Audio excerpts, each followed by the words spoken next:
What's up, guys? Good morning, everybody.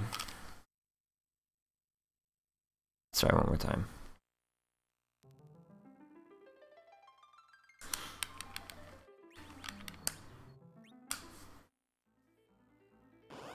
Alright, I give up. Without headphones, impossible. Alrighty. We got this beautiful video game coming up here called Final Fantasy IV. I'll be doing the any % no credit warp category. Just gotta get my notes in place. Because I'm going to be using a safe route that I would normally not, so I'm not quite practiced in that. It's going to be mainly different for the glitch part, that, spoiler alert, there's a glitch part. But yeah, we'll have to be like reading off the notes here for that, which shouldn't be a big deal, but it basically guarantees that I can finish the run, which is kind of essential for a speedrun, I suppose. Anyways, normally I would also try to hit the specific seat at the start here, but I can barely hear the TV, so it's like impossible, and I don't want to like sit here for like half an hour and do that. So without further ado, we shall get this one going in 3, 2, 1. Speedrun. Alright. Glitch! PogChamp, yes.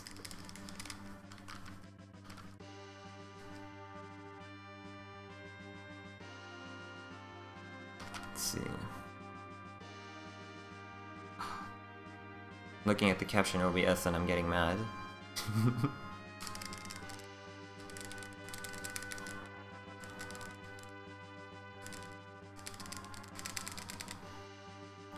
Speeden Chanel! What's up, background guy? Yeah, we're starting off the game here with a flashback. We're in the Dark Knight, Cecil, who is the commander of the Red Wings from Baron, and we're stealing crystals for our king. We don't quite understand why. We have to do it with force from the other countries, but that's just how it is.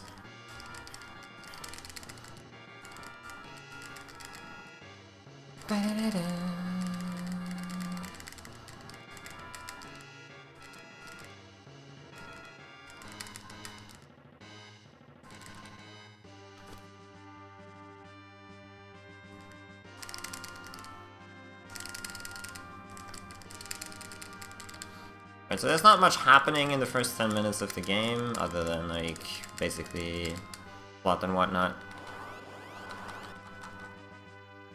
That's hard because we don't have a pole.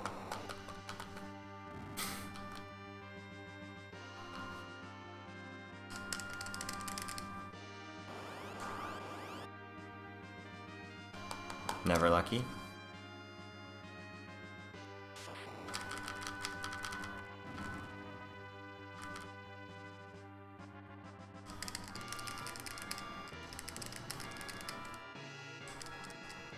This is bothering me. Like, who made this? Probably Bowie.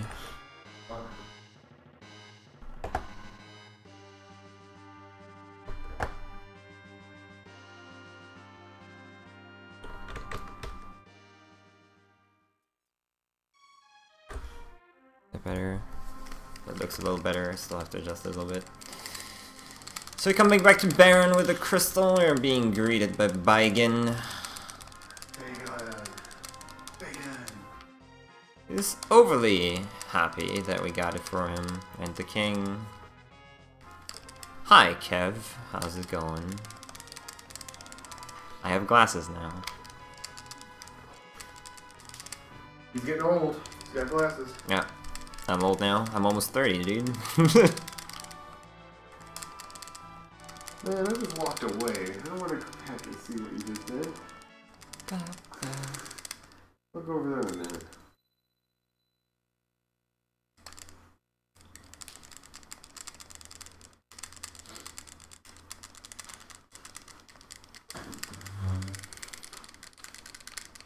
So, after we're starting questioning our actions, we're going to try to ask the king why. Why do we have to be so violent? And he's like, well, you don't obey, you get stripped off command. And our good friend Kane busting in, trying to bail us out, but he also gets demoted. And now we're to deliver a package to a town called Mist. See if I can plink on this TV. It's hard, but we kinda did it. Thank you for the host, Gavin. Alright, so starting off the game, I'll collect the tent here, that's for a glitch, and then we have more cutscenes. Now I'm gonna take the step here, even though I don't have seat 92. Like I mentioned earlier, normally if I had the time to set the stuff up, I would like set up a specific encounter seat so I don't get encounters before the first boss, but yeah. Kinda have to start right now, so rip that. It's not a big deal. It's gonna at most lose me a minute, which my estimate definitely accounts for, so that's fine. Yeah, we get to meet our girlfriend Rosa there, who wants to see us tonight. Sid's the engineer for the airships, which we used to command. Now we're telling him, well, we get stripped off command. Rest in peace, and he's like furious and wants to have a word with the king as well. And we get to sleep for the night. I mean, we had an exhausting day after all, and maybe we can try to adjust the capture a little bit more and be happy with it afterwards.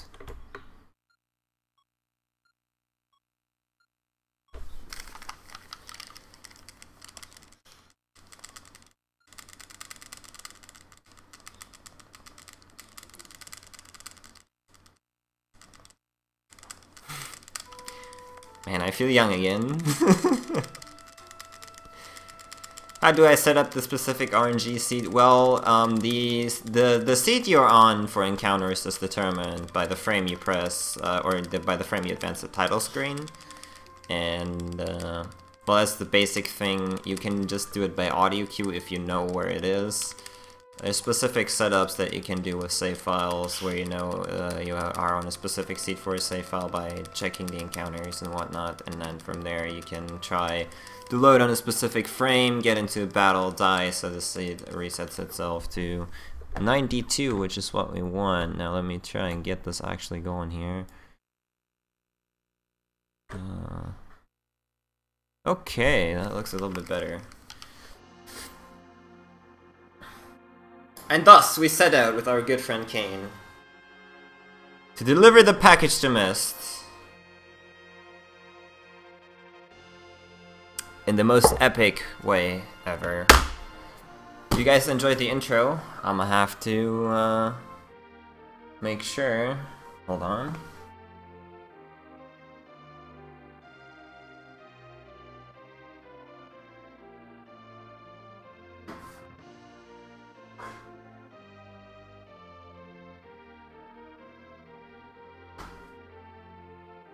Whatever, man.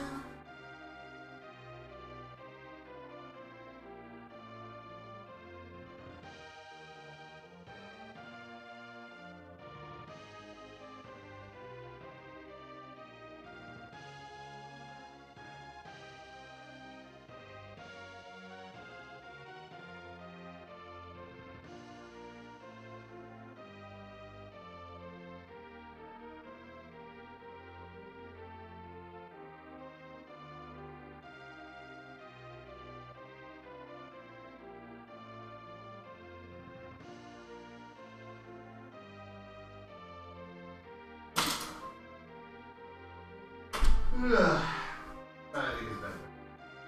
Have a good night, man. Thanks for sticking it out. Bye bye. The crystal is shedding its light silently for us. Alright. So, we're starting out here. And the first thing we're going to do... Gonna go into town, because, I mean, Cecil and Kane are really cool names and all, but, this is GSH, and, oops. Oh yeah. There we go. I mean... Gotta have the right names here, first of all. Can't just press start or something. I don't do it very often.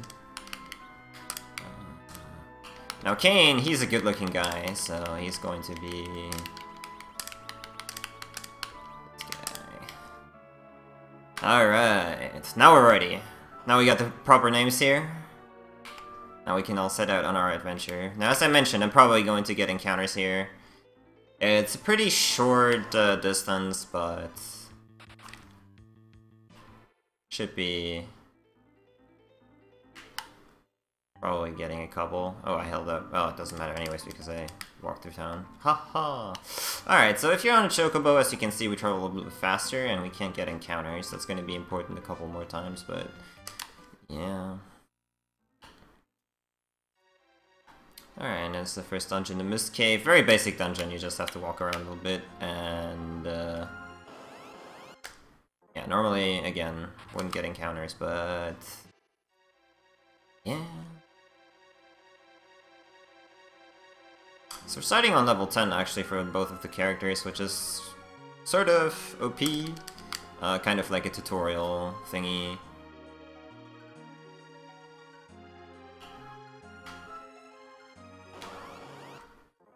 Number 3, I believe, which is actually not too bad. You can get up to 7 encounters if you are on a bad seed. There's a randomizer for F4, yeah. And on to the first boss of the game here. It's the door boss called the Mist Dragon. What's up, Ray? Now what we want to do here is we want to jump twice and attack once with Kane and attack 4 times with Cecil. If you do your commands properly, that will work every time. I'm also going to try to use a glitch once the Mist Dragon is going to transform here. Pow. Good damage rolls. This fight is all about damage rolls. You want to see like 30s for Cecil and 60s for jumps for Kane. 22 is not bad for his physical attack. Now I have to listen to an audio cue, which is kind of stupid, but...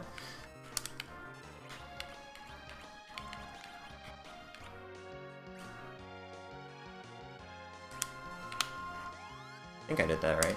Alright, now the glitching begins. So what I did there is I used the second slot that was empty in order to unequip my items. And it moved the shield I unequipped into the first slot that was empty. And what that does is underflow the second slot, and through Kane, I basically put the iron shield in that underflowed slot, so now Kane's shield hand is going to be underflowed. As you will be seeing by the number 5 next to it. I'm gonna do safety save here mainly because I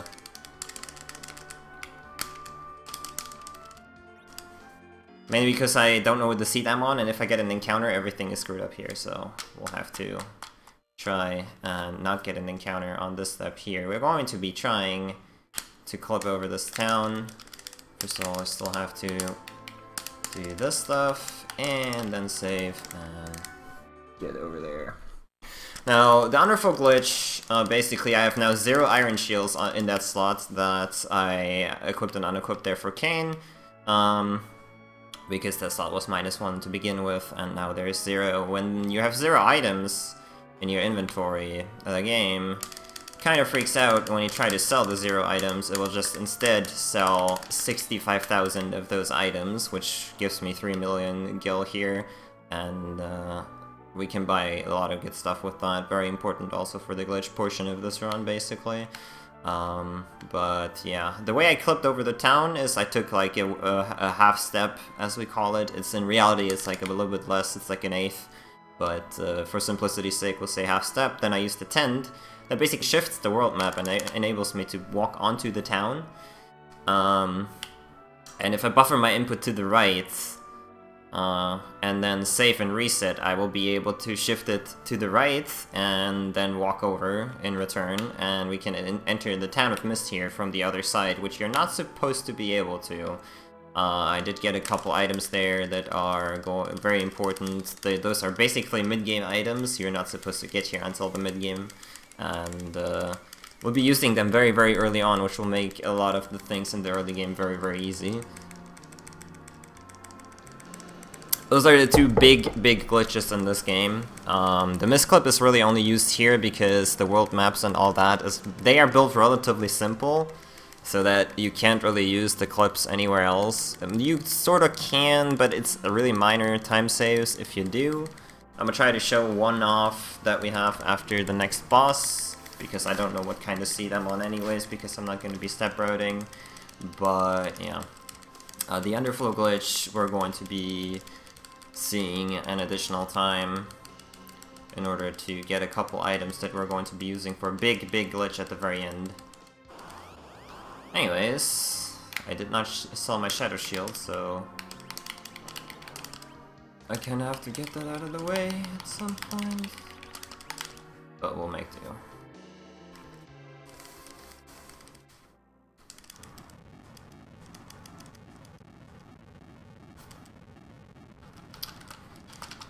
Guten Morgen, G. Thank you.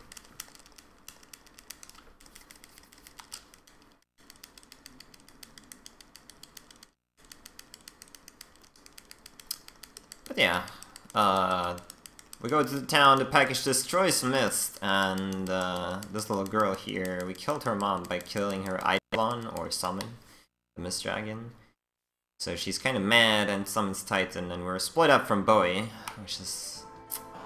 Damn, man. 14 minutes into the run and Bowie already bailed. As usual. Thank you, Silence. Yeah, for now, we gotta make sure that the girl is alright, so we're going to Kaipo here. And going to the inn, the innkeeper's gonna let us rest for free. And we can make sure that the little girl is alright.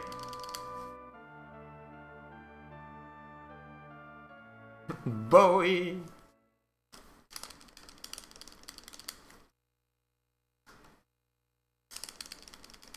The true hero. I don't know. No CW means no credit warp. There is... I'm going to be using a really big glitch at the end. But I can also use that glitch to credit warp, which essentially doesn't make the run really different. It just cuts it by 10 minutes. The problem with the credit warp thing is that it is basically a... fuck this battle.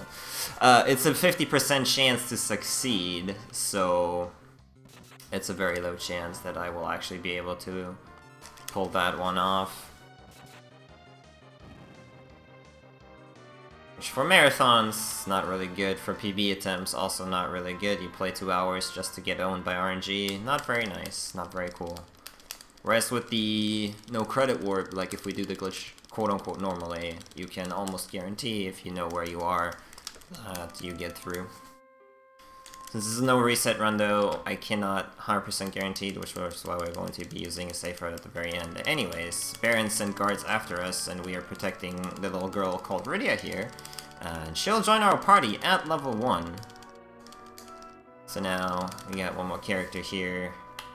She's a summoner, she has the Chocobo summon, and other than that, since she's level 1, she's pretty weak, but she's still the strongest character we have, and why that is, we're going to see very soon.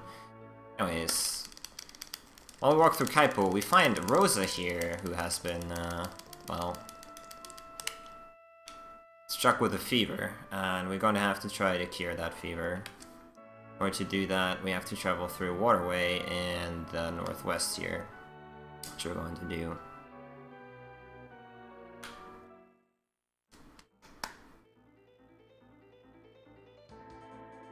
If it doesn't succeed, you softlock, so it's RIP. That's why we do no credit warp. Alright.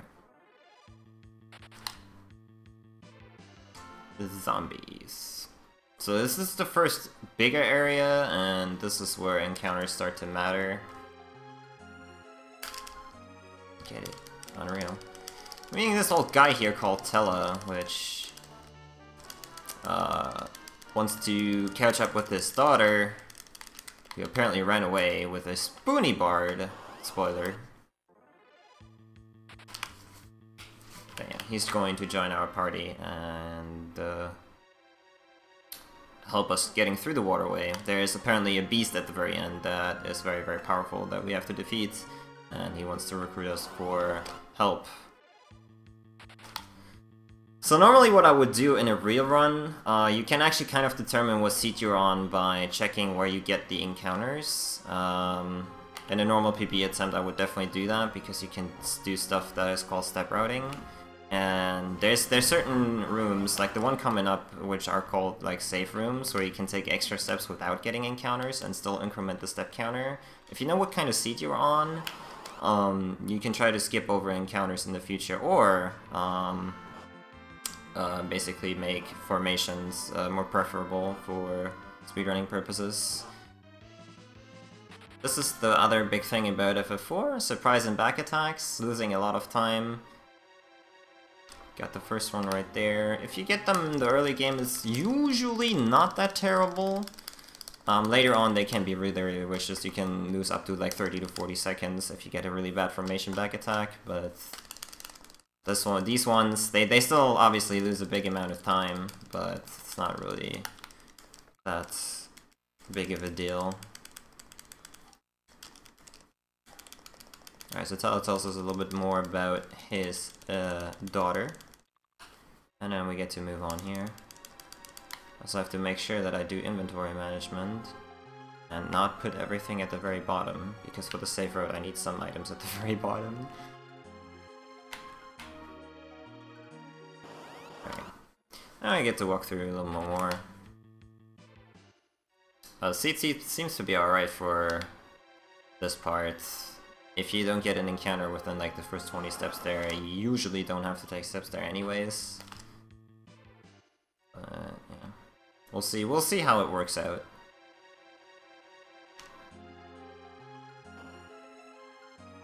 Something very unusual. Usually we'll just like try to run through dungeons without picking up anything. Oof. This would be won by a bad back attack. But yeah, this dungeon actually holds an item that we want to pick up, and we're going to take extra steps for it. Right there, the treasure chest on the right will contain the Darkness Sword, which is actually basically going to increase Cecil's power by double. That's why we're going out of our way, taking all these extra steps to actually get that one. Formation.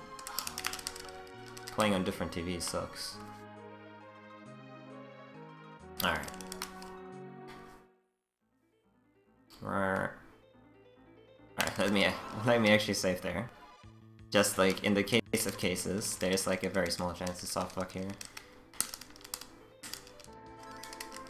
I don't know. I shouldn't be this paranoid, like this shit doesn't never softlock usually. But there's like 2 people that softlock here before in the 5 years that people speedrun this game. So I'd rather be safe than sorry, I suppose. And we're almost at the end of the boss.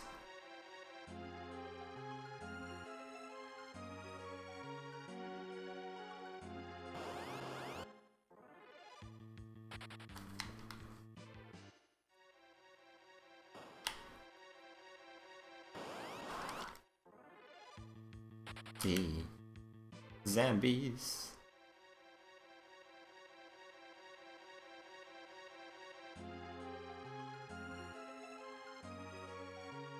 Alright, and you already saw that I equipped Rydia with 2 of the items that we picked up earlier, the Dancing Daggers and the Tiara. It's going to be very important for this guy, Octomom. Now, Octomom is the boss in the game that has the most agility starting out the battle. Like, no other boss is fast, not even the final boss is faster than this guy. So he's gonna get 3 attacks, and then we're finally getting a turn here, equipping the Darkness Sword. Fortunately, he is weak to darkness, as you can see, Cecil's suddenly dealing 130 damage. What we want to try to do here is hit Octomom as fast as possible with things. Very good little one from Tel there. Because if you hit him enough for the first one 3 times, he's going to start losing tentacles, and that will effectively make him lose speed. Nice crit. Wow, this fight's going well.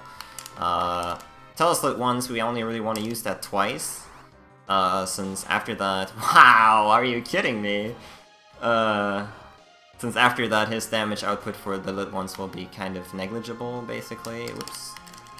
And as you already saw, Rydia is throwing the Dancing Daggers for an insane amount of damage. That is basically because the Dancing Dagger, if you throw that item as in battle, is going wind-based magic spell that deals between 200 and 400 damage. Octomom is resistant to wind, so it's not going to do as much, but it's still going to be very, very, very important to kill this boss quickly. Good damage rolls there.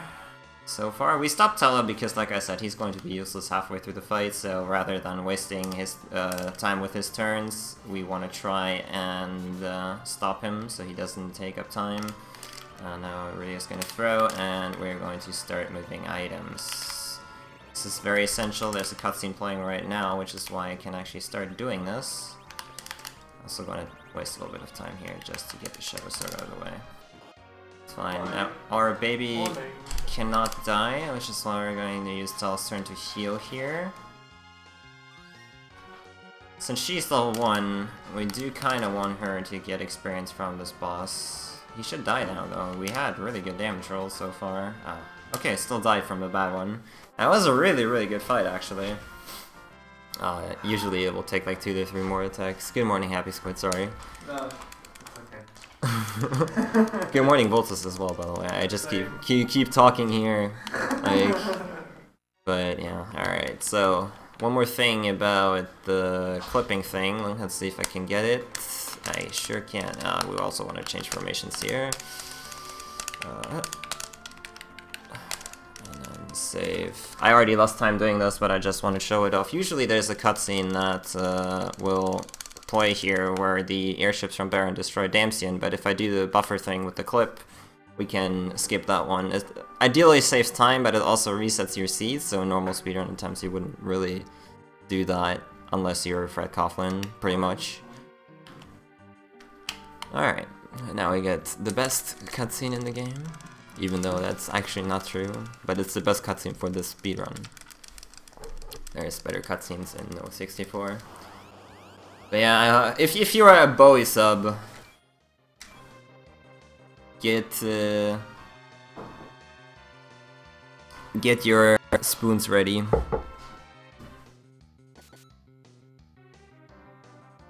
You spoony bar.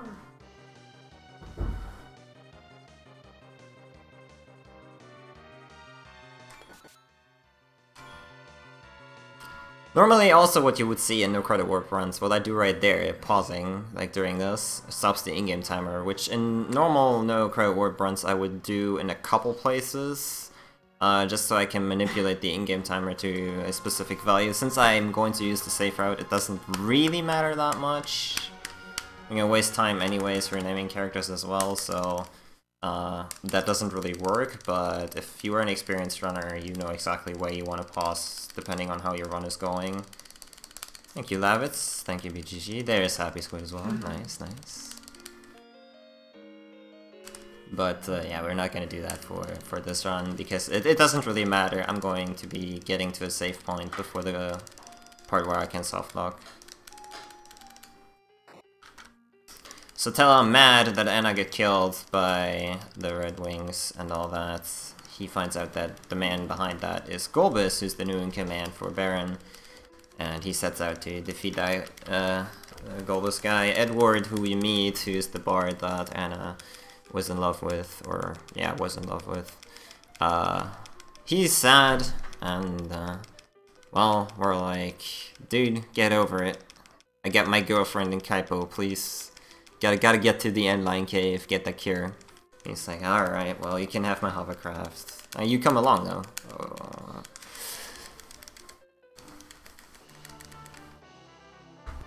Who's that derpy bard? Or derp? Nice. Nice. Alright, so Edward, normal playthroughs, also kind of a weak character, but fortunately weak characters in this game generally can equip dancing daggers, so he's going to be very useful for that as well.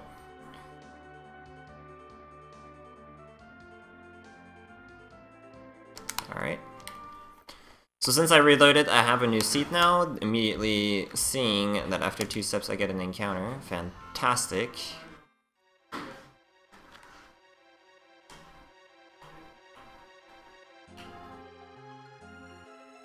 It was a very short dungeon. Should be not a lot of things that are going on here, really.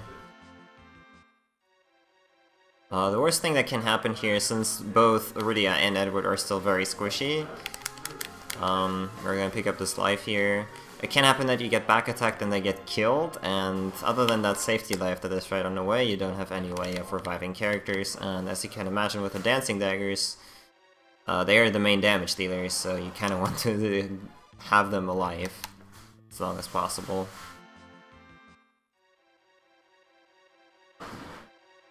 Alright, but we're almost there.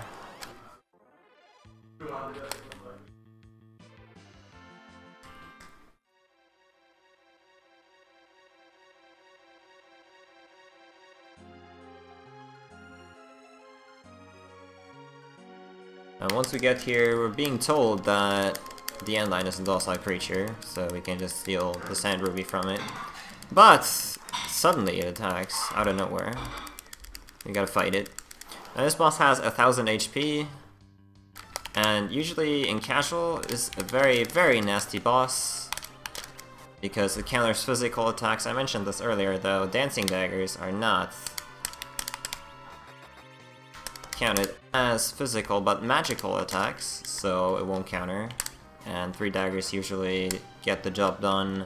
Sometimes if you get bad damage rolls, you'll have to throw 4 daggers, but that is probably like 25% of the time that happens. Also saw that I moved my Durima harp down there. Again, inventory management we want to have. Space for items at the top that we are going to be needing in the immediate future.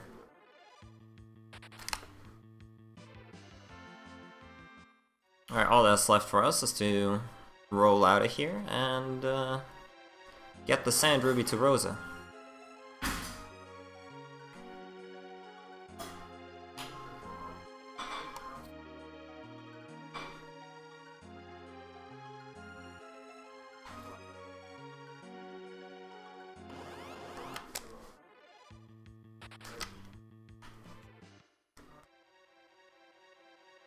Oops.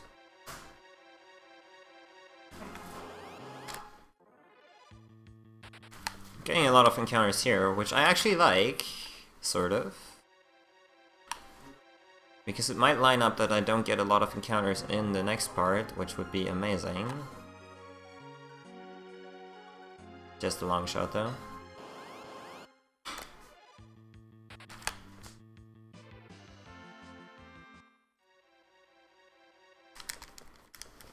Alright, now that we are out of here, we can go back to Kaipo. And one thing that you should actually pay attention to is that you should not go over the tile that... I mean, I would show that off if I wasn't in a run, but you can still activate the airship cutscene in Damsian if you're in the thing, and it's hilarious, but yeah, don't do that. Don't do that, it's bad. Anyways...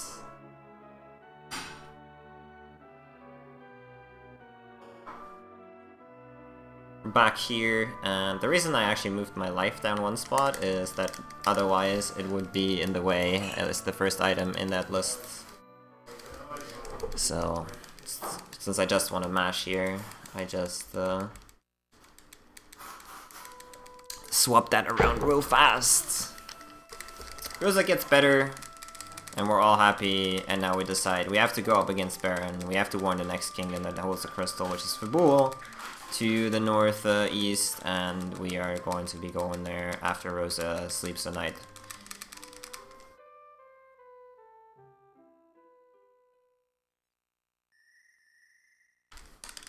That night, though, that exact night, something weird happened.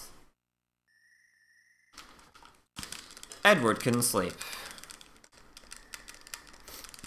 So he starts playing the harp that I put in the bottom of my inventory. And that attracts some creatures.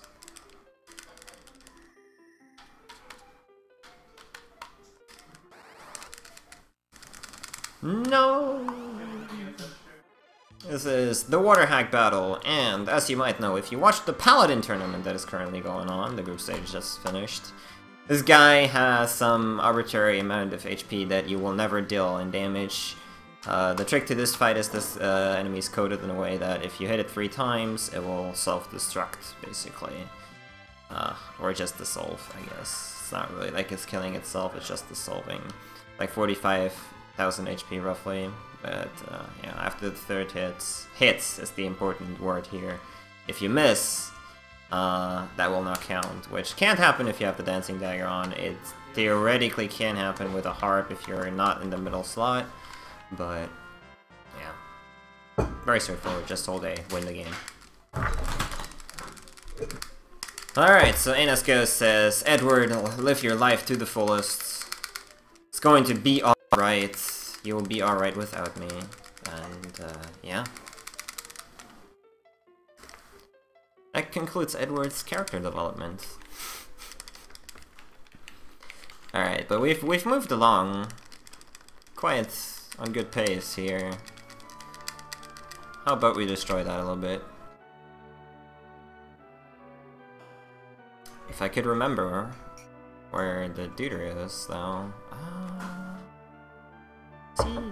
Is this the city? Yeah, it should be here. Alright. Alright, there's the guy. Okay, so first of all, who's in GSA in love with GSH more than this guy? I mean, come on. Come on! Then we have Edward. Who's going to be Edward?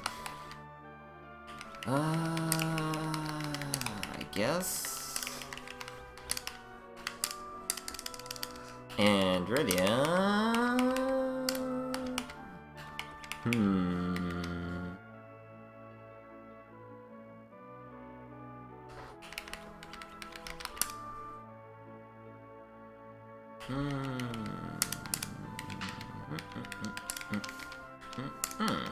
There we go. Alright, we did it.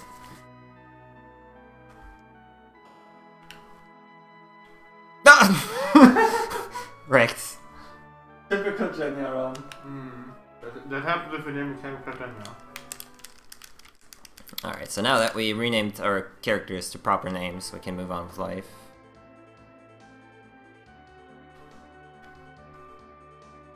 The funny part is, we don't even have enough people here for how many characters I could rename. It's kind of hilarious, actually. Alright, so we want to park the hovercraft right here. Very important, and then move on to the next cutscene. Who's GSH waifu? Genya, hello. What a question. I just named Rosa Genya because Cecil is GSH 3, so it makes the most sense, right? I mean... Obviously. So we have an ice wall here on Mount Hobbs, and Rydia still afraid of fire because her village got burned, has to learn Fire 1. Rosa's like, hey, just do it, and she's like, alright, well, good. Good shit. Oh, sorry, Moon is, of course. Alright, and we can move on with life.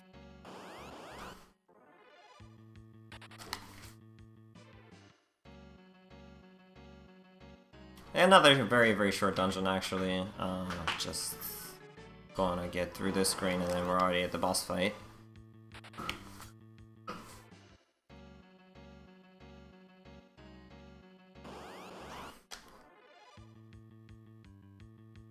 I actually like that I get a lot of encounters here again, since if I get them here, it's very unlikely that I get them afterwards on the walk to the next area, which is actually very good. Alright, now we come across this guy here, the Karate Man, who's fighting some monsters at the summit here. And we get to watch him do that. You cannot actually control this battle. One thing is that this is basically RNG, but you can tell by the first kick damage numbers how the fight is going to end. I obviously don't have that open right now, but if you see that you get a bad fight through the damage numbers, you can like pause like this and wait for a little bit and then change the outcome. Hopefully I didn't just do something stupid, but yeah, of course I did. It's whatever. But yeah, just to demonstrate that, it gradually changes the numbers if you know how it's supposed to go. Anyways, moving along with that, he's going to get attacked by an even bigger monster, and we're like, alright, we gotta help. So very important here is that we get this run buffer very start, so Mom Bump only attacks once. Mambo's first phase has 800 HP, so we got 360 now, which is not very good. She has to hit for 390. Of course not. So that's an extra attack, which is fine. Again, big goal here is to actually keep Edward alive. Once we dealt 800, Mambo's going to transform. 1, 2. And then explode.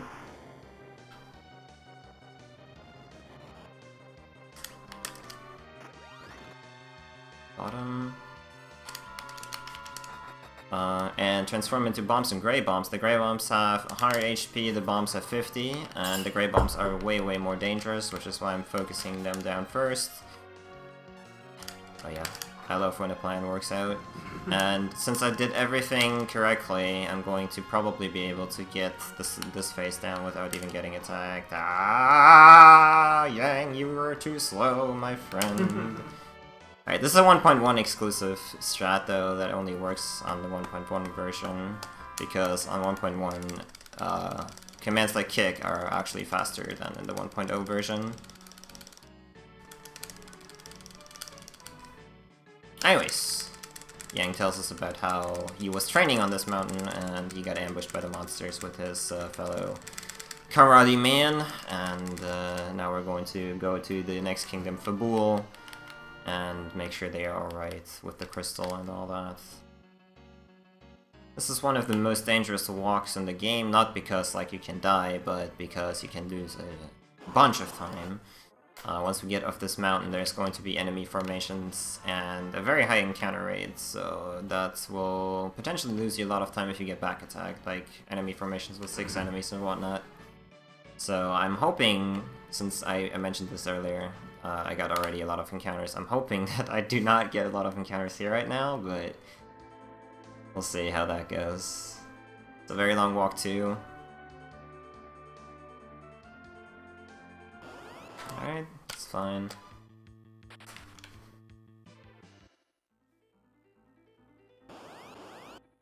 This is not fine.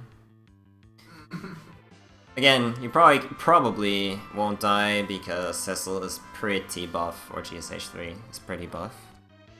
But yeah, it loses a lot of time right there.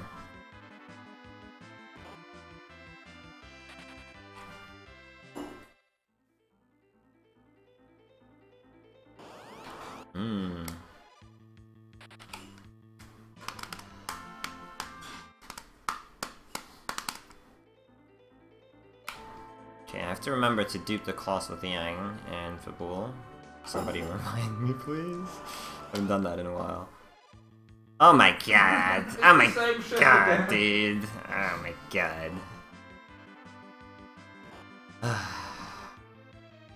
Alright, that's why I'm losing like about 20 to 30 seconds in this battle alone.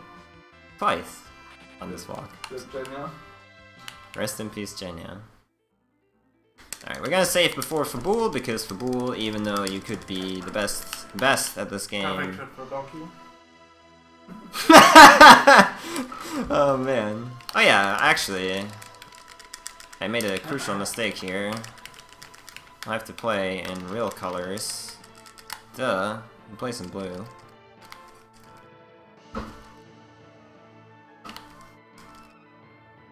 But yeah, Fabul, even though you can be the best at this game, if you get unlucky in the first battle here, you might die. Like, it's just a thing that can happen.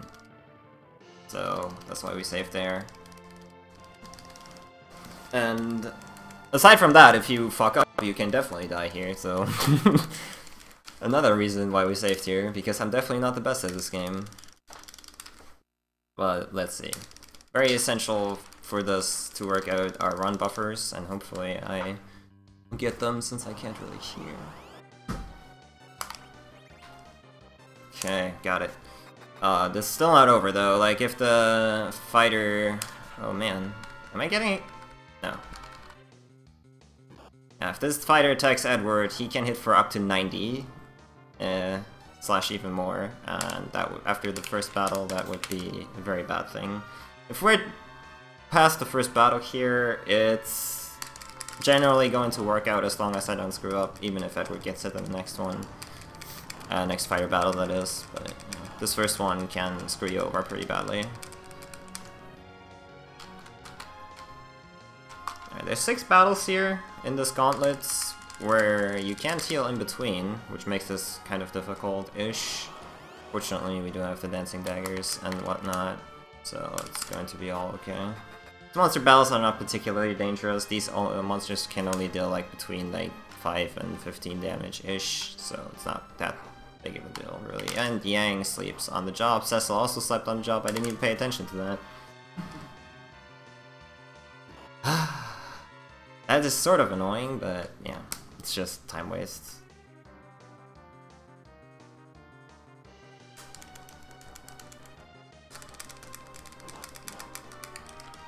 I played this game by memory other than for the glitch. Like, this is the first RPG I ever picked up, like, for reals. I mean, I wrote a Lufia 2 wannabe myself, but... Did that actually go through? I did, wow. I released the up button there. What a god. But this is the first one I picked up for real, so I remember most of the things I have to do.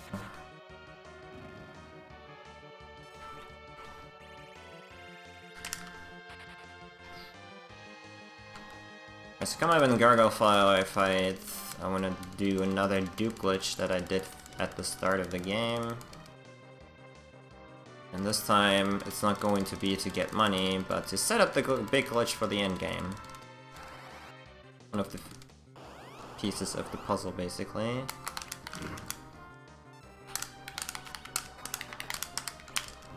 Unequip Yang's Fire Claw here and dupe his hand. Yang's claws, by the way, don't actually increase his attack power. Oops. Yeah.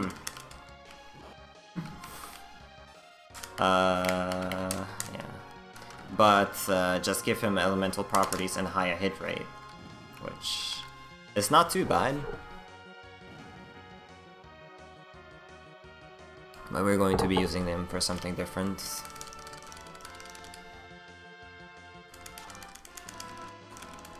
Alright, and this is the last battle. We're gonna be brave here and try to kill this guy with physical. Once Edward reaches the level where he has about 110 HP, you can try to actually, instead of throwing daggers, use a physical attack, because most of the time he will deal enough damage that it will work out that the Durers die and just... shit, I didn't confirm.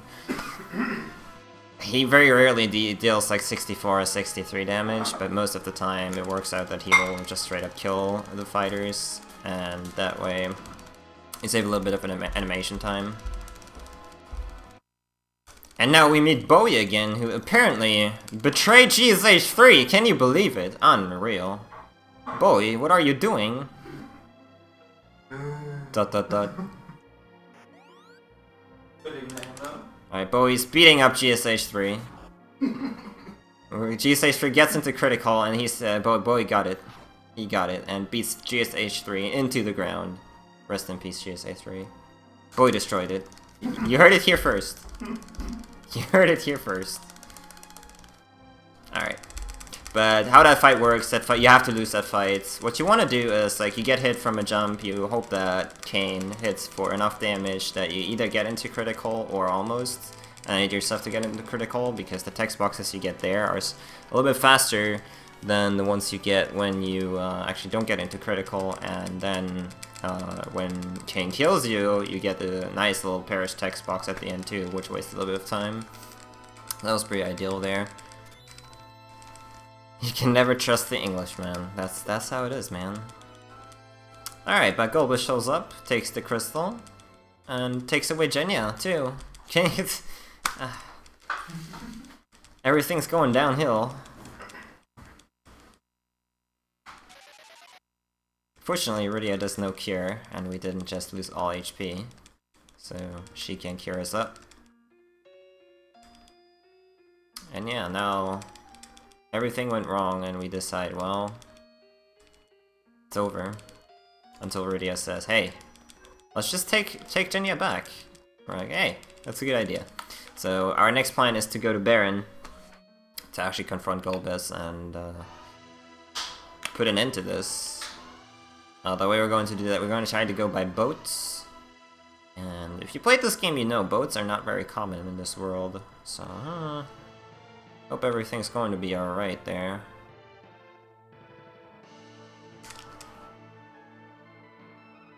Genya. No.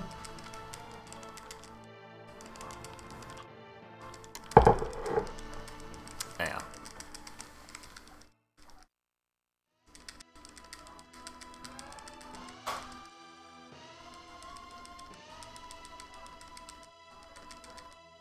Alright. So now, before we leave, we did glitch out this man's hands. And we want to equip 2 of those. We want to unequip the tiara and equip the black sword that we just got from the king.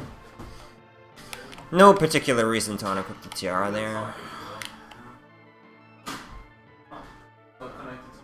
But yeah, the reason I equipped the things with Yang is now I have 254 fire claws in my inventory, which is kind of important to have that many.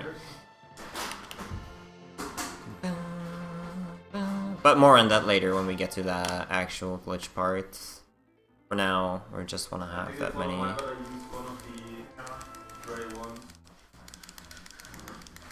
Dethrone myself in MQ. Yeah, no. I don't have the willpower to grind that game that hard.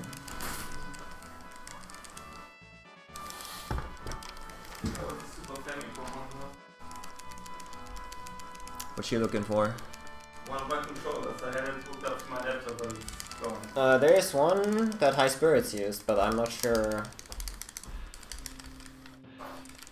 if that's yours. Probably. Alright, so we get on the boat. Nothing bad ever happens on boats.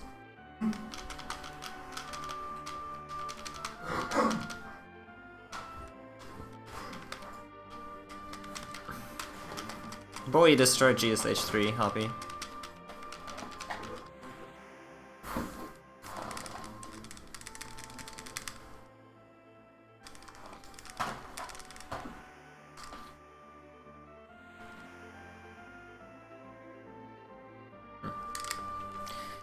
We're just cruising along, a little bit of cutscene here, with talking about how we should handle Baron.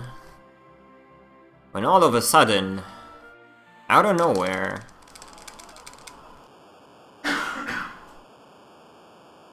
it's Happy Squid! No, it's actually not true.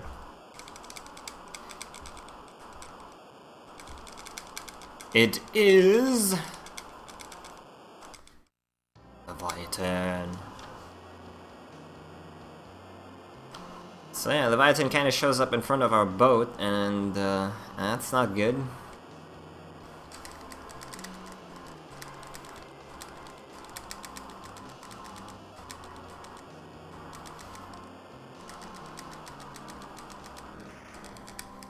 Rhea falls overboard.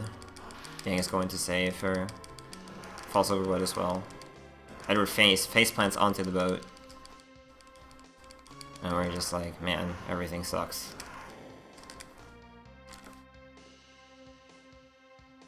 So now you end up actually losing all 3 party members you had here. And you wash up on a shore next to a little village that, if you remember when I started the game, you'll recognize it.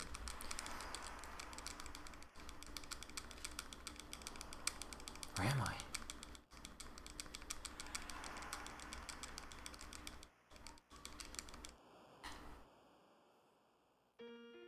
We are in Mysidia. Now, remember how we stole the crystal and killed people here? Yeah. Alright, so, very specific for the glitch. We're gonna sell that. I'm also gonna get rid of a couple things that would end up in the way of my inventory management, and buy one of these. It's very specific that I wanted to sell 140 Fire Claws there, again, for the glitch later. But yeah, we walk up to the Elder here, who remembers us, of course, and the Elder's like, well, if you really want to fight Baron, might try to become a Paladin and monitor deals. Nobody has ever done it, nobody ever even returned from there, but, you know what? I'm gonna give you 2 twins here, 5 years old. They're going to guide you. Doesn't sound suspicious at all, does it? I mean, that plan is just set up for victory.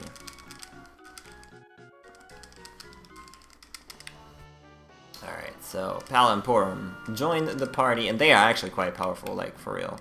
They are pretty good characters. Anyways, we have to finish out the shopping here by buying some healing items.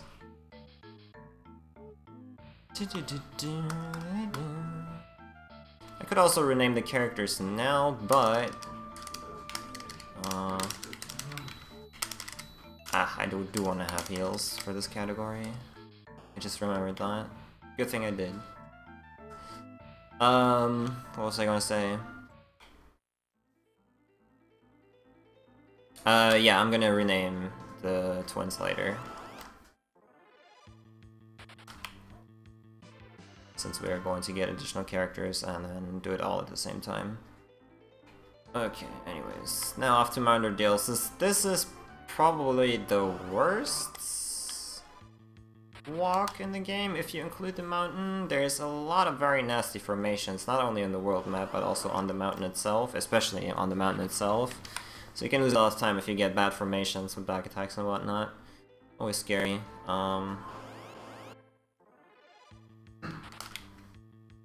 We'll see though. We shall see how it pans out. Hello, Roth. You showed up just in time. Can you check my chocobo for me when I get there? Or are you not sticking around long enough for that? Because I don't... Genya doesn't have the picture on his computer, obviously. And I didn't think about that. Alright. Anyways, to get to this firewall here, and that's why we have the twins, was Palom is just gonna get rid of it. Please and get in das victory! Thanks, dude. I shall try to get das victory. Good morning, Ryushin. Good morning to all of you from Ryushin. Morning. No credit warp. I should have probably spelled that out, but yeah. Explained that earlier. Credit warp, 50% reliable, it's just 10 minutes less, the same run basically, but you just get owned 50% of the time, where with this run that is like 10 minutes longer, you can guarantee that it's victory, so... Is that makeshift German? Never. We're just speaking real German here. I'm sorry. I'm very German. Alright, kinda lost on the story. Oh yeah, it says 30 minutes because I reset. I was like, huh? I'm playing for 1 hour now. I did do the clip though. That's right. Alright, so Mounder Deals, I mentioned this earlier, can be very bad. Hopefully we're getting more of these formations.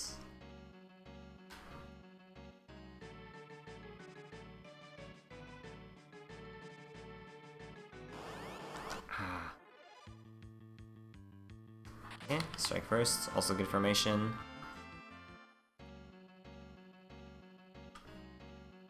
And what do you know? We meet our old friend Tulla here, who has been searching for Medio, very ancient and powerful spell, in order to defeat Golbus with it. And the twins actually recognize him. Tulla's actually a very famous sage.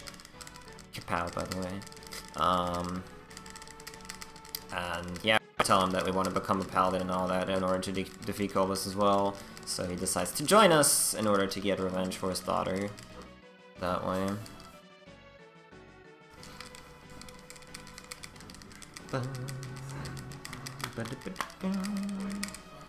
It's probably the longest. No, it's not the longest amount of text. In the run, there's one more section that has more text. Anyways, onto the summit of this mountain.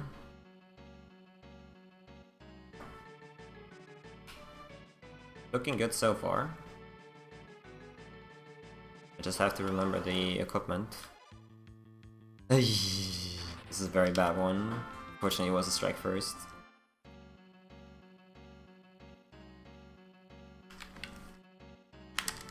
He sees. He sees. Alright. We definitely want the tiara on you, and the Gaia on you, and that's it, I think.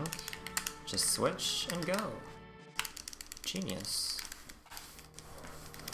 So the reason I equipped the Gaia helmet on Tala, the Gaia helmet actually does increase wisdom, which is going to come into play in about 20 minutes from now. But for now, we're going to fight this guy, Mylon, who brought a couple of friends for us. And the friends are easily taken care of by throwing Cure 2s in their faces.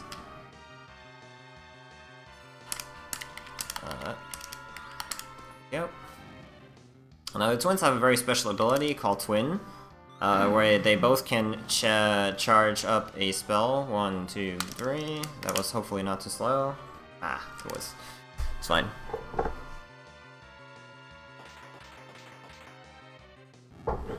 Kinda mistimed that, so now we're gonna cheer up Mylon. But as you saw, they can charge their spell with both characters, and then it will release a very powerful spell there called either Flare or Comet. Hopefully it doesn't counterpel him. Okay. And that's the best way to deal damage at this point.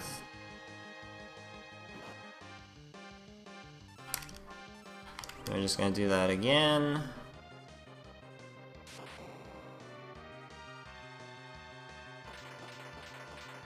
Nice. Might even... With a good damage roll, Cecil can actually kill it now. That's not a good damage roll. Oh, it's enough, dude. It's like... Oh, my body, and he dissolves. Alright, that was my bad at the start, so it took a little bit longer than it should, but... Still very alright. For the next fight, I now have to Ether, though, because I wasted one flare. Also gonna heal, which I would normally not. I would normally just YOLO this, but... change the rows, and here we go. This is the first elemental Archfiend for real this time. It's Mylon Z. And he's the Fiend of Earth. Which obviously is undead, for whatever reason, so we can just throw Cure 2s in his face. Poisoned. I forgot to make them to pigs! No, it's not that big a deal, though. Nice hit there. 2. Poisoned. Ow, that hurt, dude. Alright, so the staff has a very good property. If you use it as an item in battle, it actually heals. And we want to heal poison. You saw that the text box was already taking up. That was a very good flare, actually. Text box was taking up a lot of... Oh my god, you... You nice person, you. Alright, screw it. We're just gonna YOLO. I ain't got no time for this. Surely we're gonna get another flare. Surely it's gonna kill him. Never lucky.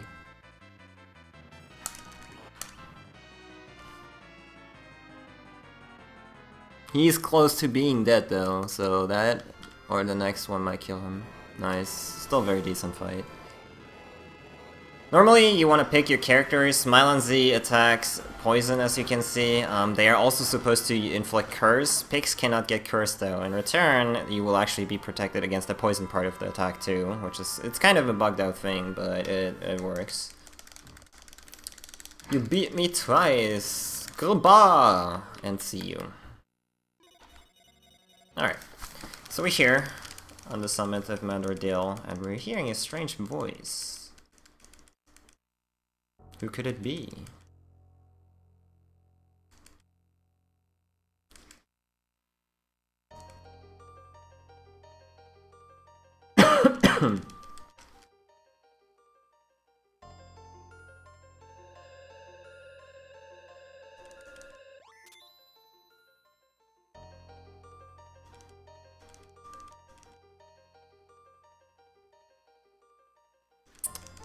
We don't really find out who it is until way later in the game, but we do get a sword and suddenly we transform into Paladin.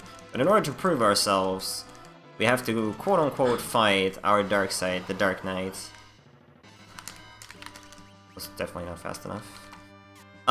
So usually what we're supposed to do here is you're actually supposed to just stand around and, you know, look at him, don't do anything because, you know, Paladins don't attack things. But what you can do, since this guy only has 1000 HP, you can actually throw the dancing daggers on him and you will kill him after most of the time 4. You can get 3, which is awesome. You can also get 5, which sucks really hard, but yeah, we got average here. Very nice. And that's how we became a Paladin. He's so beautiful now, I agree. Alright. GSH 3 became a Paladin! We did it. Now we're holy here. Worship us.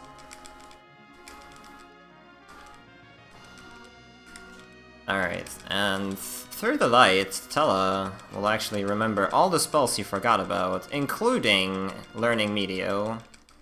Tella, in case you didn't see that yet, has a fixed 90 MP. He will never ever gain magic points on any level up ever. And Meteo costs 99 MP, so you cannot actually cast Meteo in battle. However, we'll make it work. We'll make it work. It's a game from 1992. It's broken enough that we can make it work. Alright. So the next part I'm going to be... Well, first of all, we gotta go down the mountain. And... hopefully avoid back attacks and all that good stuff.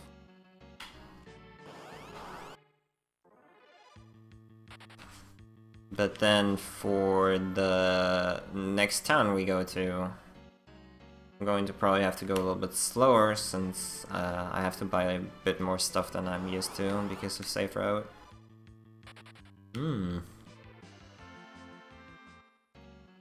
Coast bought a house in Germany, it just turned into a Paladin, and find out where they are, yeah. Well, the sun is shining here, so... I haven't made that mistake in about 5 years.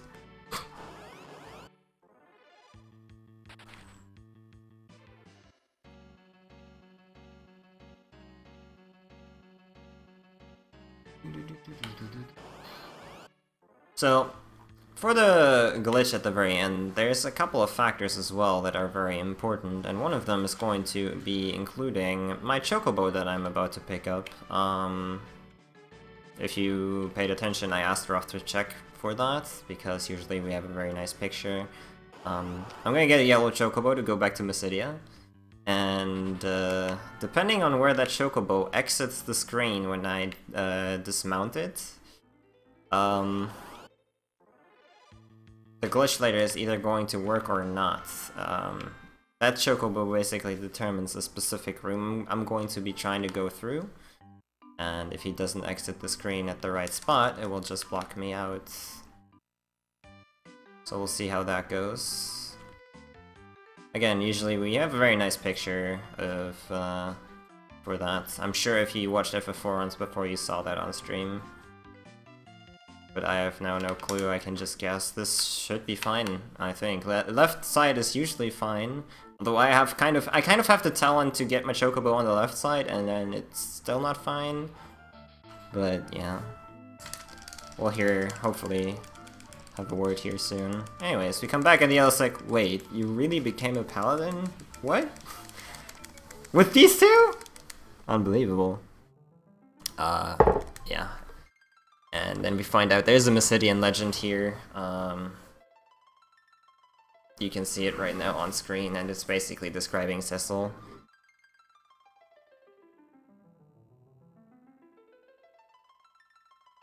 Evolves the moon too. Which, we're never really going to find out about the moon and all that stuff. I guess, I mean, sort of. We're sort of going to find out about the moon.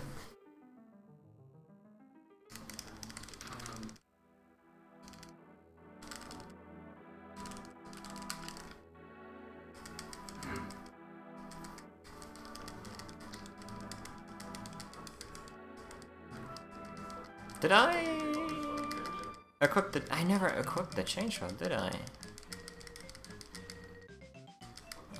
I can do it in the next battle, actually.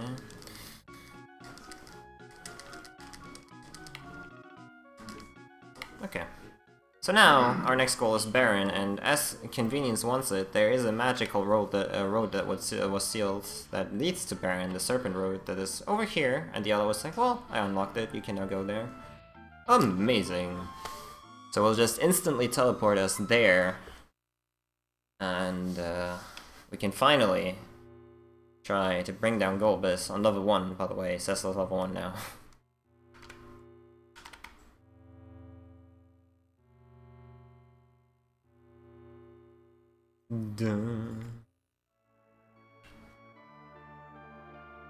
Alright, so if you would walk around Baron here, you would find out everything is locked up and we cannot enter the castle because the guards are actually blocking us out. What you're supposed to do is you're supposed to go to the inn here, and we see Yang up there. Before we fight him though, we do wanna switch our formation here. And Yang is working for Baron. What's that all about? Damn it. I have to equip this now. Do it. This is where I would normally sort items. I have to be sort of careful to not put them all the way down though. Or get on health.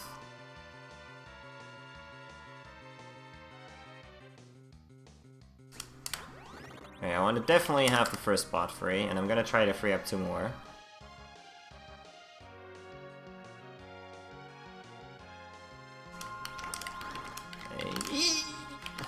Slow.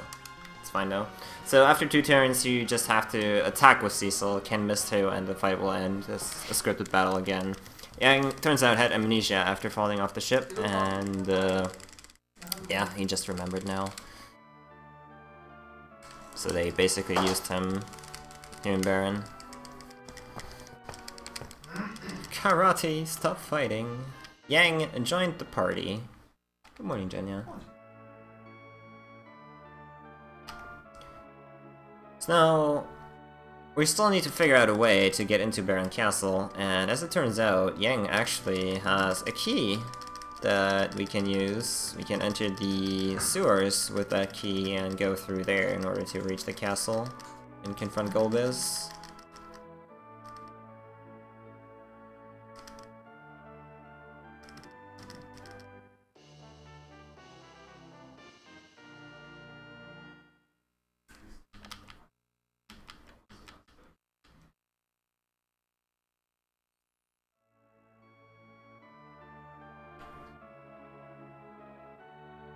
Alright, off we go.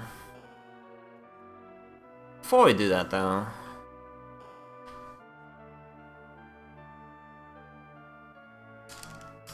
I gotta change names here. I mean, this one's kinda obvious. Yeah. Yeah.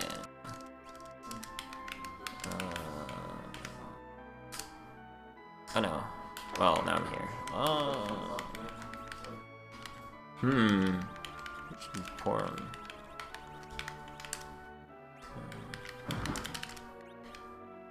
Can I use a K? It's Shinken now. Then we have the good old Karate Man. And what's good with Shinken? What's good with Shinken? Oh, okay, it's a good meme too from this game, I guess. Okay, let's go. Alright, we have to actually buy things now, and now this is the part where I will have to consult my notes, because I'm gonna buy a little more stuff than I normally would. If this guy will ever sell me things. There we go. 8 thunder, 58 ice. Yeah, 68 fire. Is that right? double checking. Yeah, that's correct. And then we need to buy 96 eyes. And from there, 20 cure. And then 1, 2, 3, 4. Is it still 4? Yeah. Let me double check if I got everything. 8, that.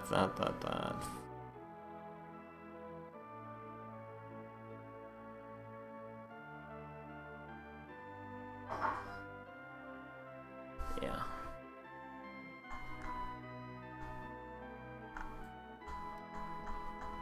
Okay. Should be good to roll out.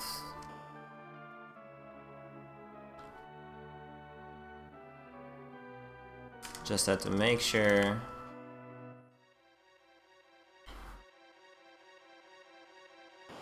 GP should be fine. It should always be fine, really. Nice encounter.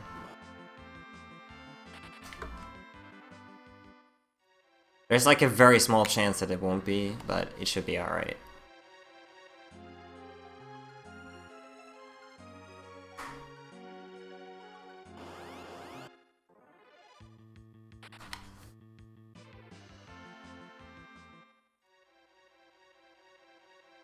Alright, so now we're going through the waterway here after buying 5 million things.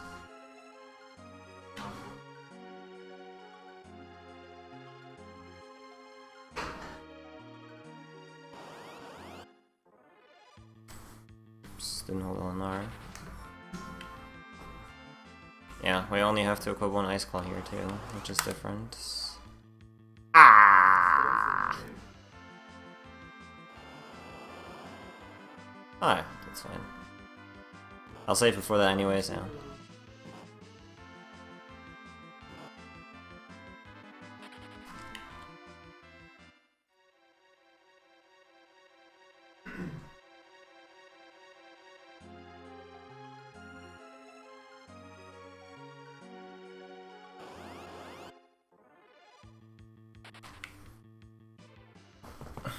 I should probably actually heal before buying.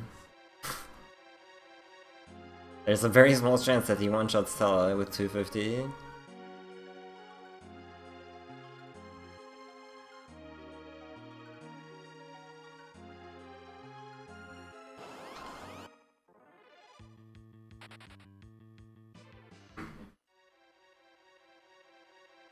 Alright.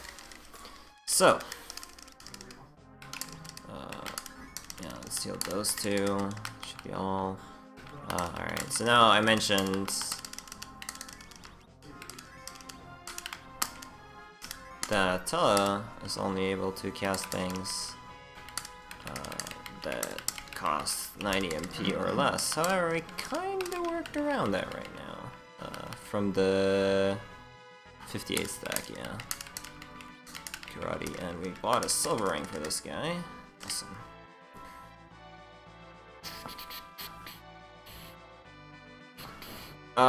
You can underflow UMP in this game, it's very awesome.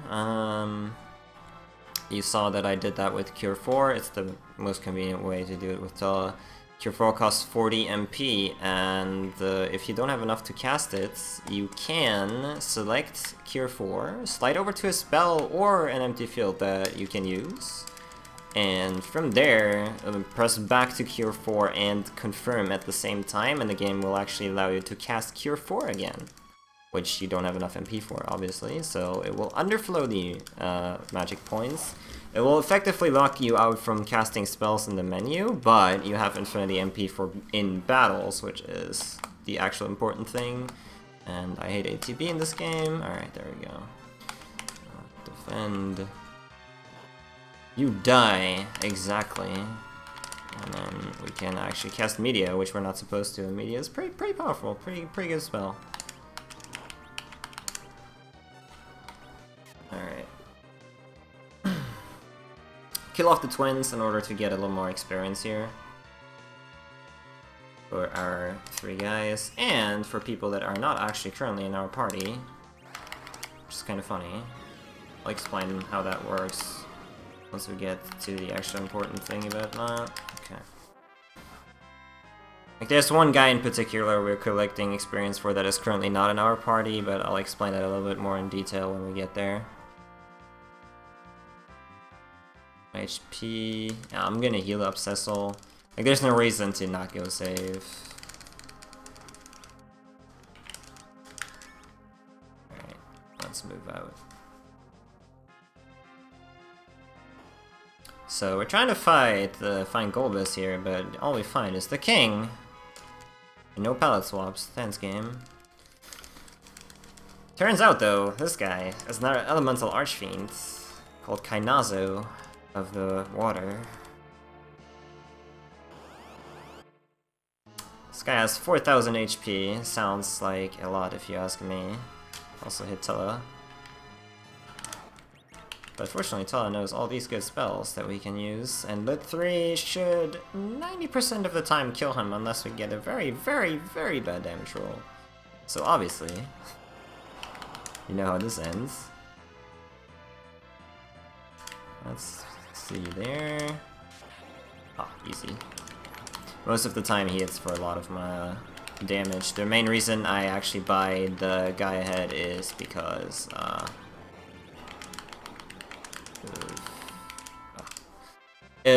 that gives 3 wisdom, makes this fight a lot more stable than if you wouldn't. But yeah. That's Kainazo, kind of easy really with MP. Even without MP Underflow you can just cast Lit 3 and he just immediately dies. Lit 3 only costs 40 MP I wanna say? Maybe 30? Don't even know. It's been a while since I casted spells legitimately in this game, so yeah. But yeah, now Sid comes in. If you remember at the start of the game, Sid was the engineer for the airships in Baron, wanted to confront the king as well, but he just busts in right as we killed Kainazo. And now he's gonna join our party. As you can see, we're pretty stacked now. If I remember the battle menu correct though, I think there's only 5 spots. Wonder what's gonna happen now. Kainazo has one last trap for us here. The room before the throne room. It's actually jacked up. The walls are going to come at us. The doors are closed. Nothing can save us right now. World record, GG. Now, the twins are going to use a spell they don't even know. They are going to use stone and petrify themselves, or to hold up the walls. And yeah, there goes our breakfast.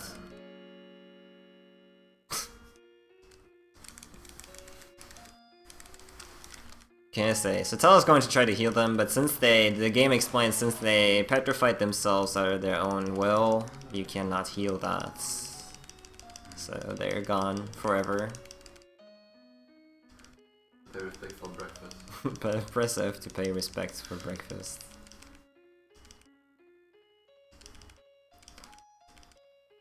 To the Enterprise.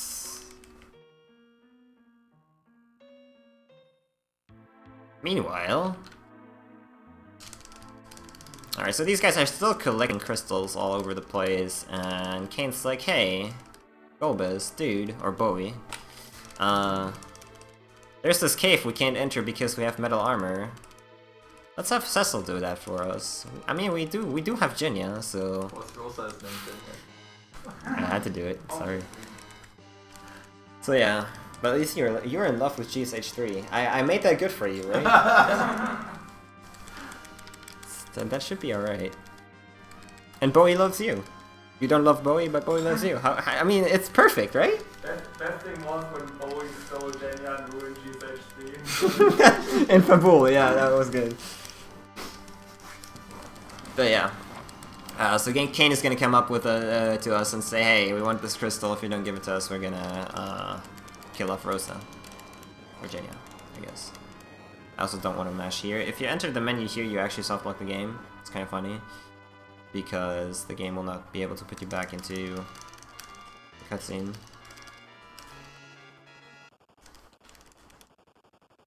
All choices make sense, yeah. Still have Sid. Is there an Hemingway in Troya? I don't even know. I should at some point, like, I've done so many marathon runs, I can never remember where the guys to rename you are. There's probably one in Troya. I still haven't named somebody Happy Squid, actually. I mean, you can be Sid, but you don't have a beard, really. I can't... I mean, I could technically try to rename Fusoya, but I would have to find out where that room is for the glitch. And I'm not very good at that. Pow! Oh, MLG.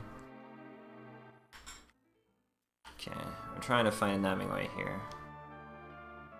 Is he going to be here? No. No? No. The last time I visited this town was in 1994, so... Let's see what's here. I'm sure there's a naming way somewhere here. Right? Right? Wrong. You are wrong, sir! Damn it. You have to be kind of like somewhat careful about the English time. Nah, it's fine. We're doing safe strats, so it's all good. This is, just trying to... this is also good, I could just let her dance, but... let's see what's in the chat here, actually. Aha! Aha! Alright. If you guys ever want to see Happy Squid with beard, there you go. I think the smile is correct, at least. Yes, beard is not Asian. Ah! See? Oops. I clicked through that NPC, funny. Anyways, now that we actually named Sid properly, we can go into the castle. So we do know that there's a magnetic cave, but we don't really have a way of preparing for that. Fortunately, the game never tells you, but you have to go here. Fortunately, our good friend Sakugeist is here to save our day. Sakugeist still injured from the boat trip.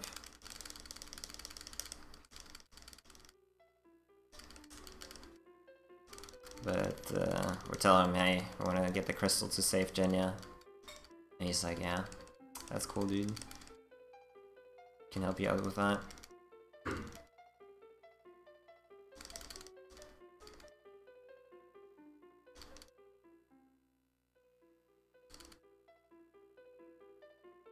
Dark Elf. You can get the Twin Heart from him. Alright, so I mentioned earlier, you can use spells in the menu right now with Bella. To get rid of the underflow, you need to use an ether, and then all of a sudden you can use spells again because you have normal MP. Alright, and with that, we are on our way to Dark Elf Cave, again, or the Magnetic Cave. And as the name implies, if you have metal armor on, you will be paralyzed in battle. Currently, 3 of my 4 characters do have metal armor on. There's only one guy by the name of Happy Squid. He doesn't believe in metal armor, so he's the only person that actually can do anything.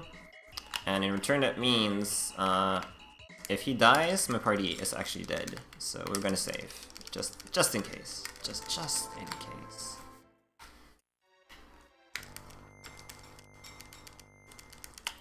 The running away is still based on the character with the highest agility, even if he's paralyzed, but yeah, Happy Squid is the only one that can currently do something, so... If you, by the way, I'm sure a lot of people have done it casually, if you enter this cave with everybody has metal armor on, you get into battle, it's game over. I mean... It's kind of annoying. Toroya does sell a lot of non-metal equipment for you that is really weak, so if you are like, well, why would I equip this shit ever? But yeah. What's up, Infected?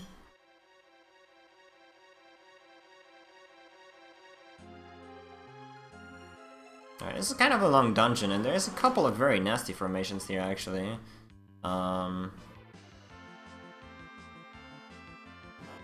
Okay, we're fine. Not in the first couple screens, but there is a formation here with enemies, two enemies called mages that can actually paralyze you if you get pack attacked by them. And if they paralyze Happy Squid, we lose a lot of time, because then we can't run away anymore. We don't game over immediately because it's just temporary paralysis, but...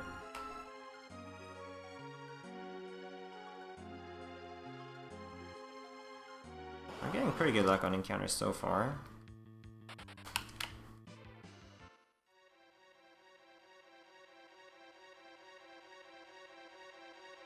When did you first play SNES games, FF? I played this in 1994 for the first time, I think. Yeah, 94 is about right.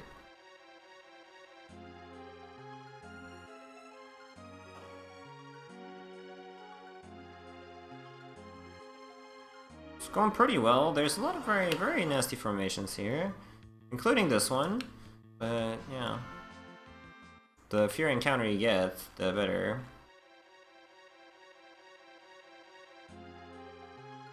Alright, if you remember at the very, very start of the game, we stole Bowie's Iron Glove, and it's going to be coming in handy right here. We're going to give it to Happy Squid. It's actually wrong, but it's fine. Did I equip Legend? I did equip the Legend Sword. Alright. So, there's no random encounters here, and here's the Dark Elf. You have to lose this battle, and the fastest way to do that is to have all characters paralyzed. Otherwise, Dark Elf would eventually kill you, and you would have to watch a lot of magic animations, but if you just go in with metal equipment on everybody, the battle immediately ends. And Sake obviously notices that, hey, we are in peril, I gotta help my friends, so he's going to play his harp for us.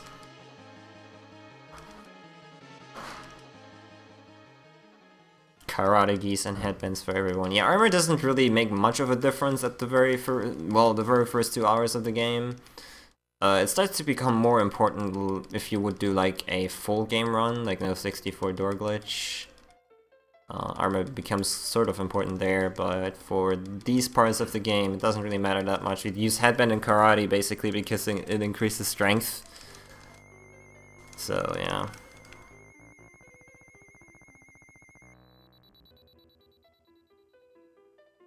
Anyways, once Sake plays his harp, Dark Elf loses his powers, the magnetic powers are gone, and we can go in and beat his ass. Got the run buffer, very nice.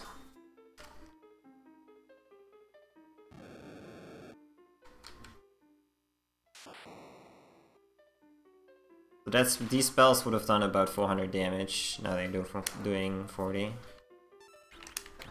Virus Happy Squid, so we love Happy Squid, we all do, but unfortunately we need more experience, so Happy Squid has to die. Wait, what? Alright, High Spirits is getting weaked, which is fine. Okay, now Dark Elf is going to transform into a second form. The first form is immune to everything, the second form, however, does not have a boss flag, so in return you can cast stuff like Weak on him. Weak will reduce the HP from an enemy or the person it's cast on to a single digit number, and thus we can just easily defeat Dark Elf like this. The reason I also wanted to let the High Spirits die there is that my characters that are currently not in the party but still in the memory do get the experience that is displayed, and it's obviously going to be more if I kill off party members. Yeah, that's fine. We change. Squirts against cyberbullying. You'll have your time to shine, don't worry, don't worry. Alrighty. Thought we're moving on. Hey, you're giving the other people experience, should be proud of yourself. Yeah. Alright, similar to the yellow chocobo, our good friend the black chocobo is also important for the glitch. So we are going to try to catch this one if he ever lets us. There we go. That was easy. I want to land this guy in a very, very specific spot. It's not that specific, but yeah. For step routing, this would be a very specific spot. You just have to land him on the line there, the vertical line there, in order to reach a room during the big glitch. That is not that far away anymore, actually. Did I actually collect the crystal?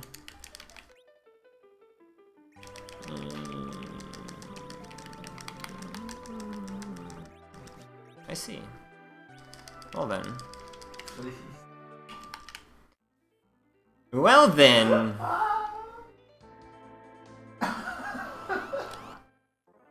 I hope you like the dungeon. Hashtag that never happened before? Probably not. I can't remember. 90%? Okay. So... come back here. Come back to me, chicken! Oh my god! It usually doesn't take that long. You can also identify the chocobo movement if you pay attention to Toria. Okay. Oh! Also need to unequip the metal. I think it's easy sunset then. That's sort of annoying. Just sort of annoying. This dungeon, if you didn't know, you get paralyzed if you wear metal armor. I'm not even sure if it's active right now, but we'll see. My time to shine again. Make sure check if that's still active. Nope, it's not. Well, I think I'm still dead. Nobody saw anything, I agreed. I'm glad I noticed before I got into the cutscene though. That at least means I did somehow pay attention at some points. Fine, it's not taking that long, assuming I don't get like 15 million back attacks.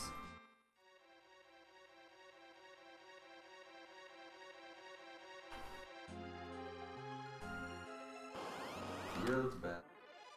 That's about the 2 minutes, it's fine. The annoying part is actually catching the black chocobo.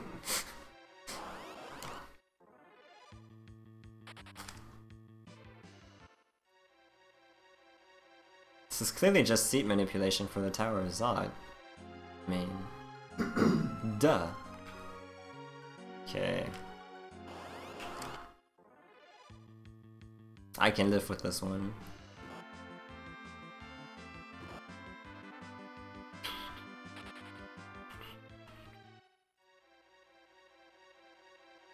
I should be fine, like I revived Happy now, but I should be fine on experience regardless for Boy, who is going to rejoin us soon. Spoiler, another sequence. Don't kill High Spirits. He's going to kill— oh, I'm not gonna say anything. That's actually kind of fitting because he does DQ 1 to 9 actually, yeah. Medio is Dragon Quest 1 to 9, confirmed. As you can see, I mean, we're almost through already again. I like how you actually double checked if you collected the crystal. Like, that's usually not something you actually do.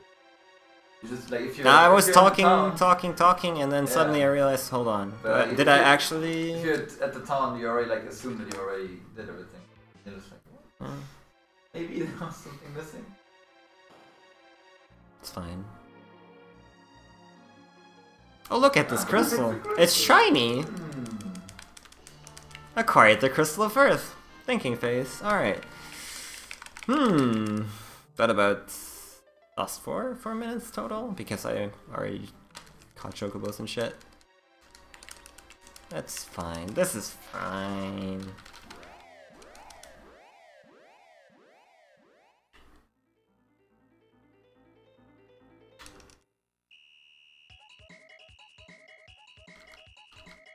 Alright, gotta catch the black chocobo again, because we need him in a very specific spot for the glitch. Time to pop. Oh yeah, oh yeah, oh yeah. That was okay.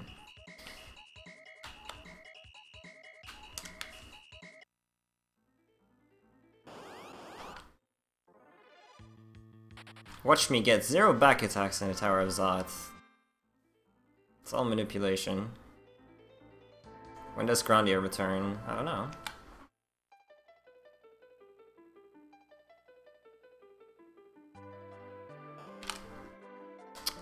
Alright, so we bring back the crystal. Imagine like the entire pie just going to the king. I'm returned. You've killed the evil boss. You get the crystal? Oh shit. Yeah, so we do return the Crystal of Earth here, and then Kane shows up. Bowie, sorry, and he of course he wants the crystal. I mean, he's Bowie. Always wants the shiny things. So now, boarding the airship again, and once you do, you will be thrown into the Tower of Zot, which is because I'm saving here. And Tower of Zot is very nasty. The back attacks don't lose you as much time as the ones in the previous areas, but they are more dangerous.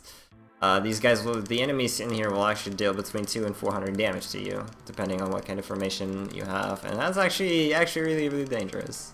You gotta be very cautious. Good crystal loving guy, agreed. Alright, so now instead of like going the logical route, a typical Bowie, we're going to have to run through a dungeon in order to give him the crystal. I mean, normally we would just be taken to the end and we would do an exchange, but not with Bowie, no, he has other plans. It's fine though. It's actually good that I get a back attack here. I kind of want Happy and Voltus to die. I'm sorry, but you're sucking up experience and we need to make sure that you don't do that. Again, I should be fine regardless, but in order to be on the safe side.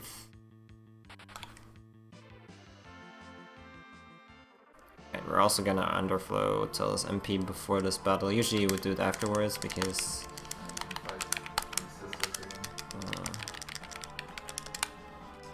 it's more convenient, but yeah. Alright, so Voltus should die from that? Yeah. Good guy Voltus. Happy can kill himself? Question mark? Oh, he's not happy. Oh, Ice too. Oh, you suck, GSH 3. Happy Squid refuses to die. Unbelievable. That's my though. It's fine.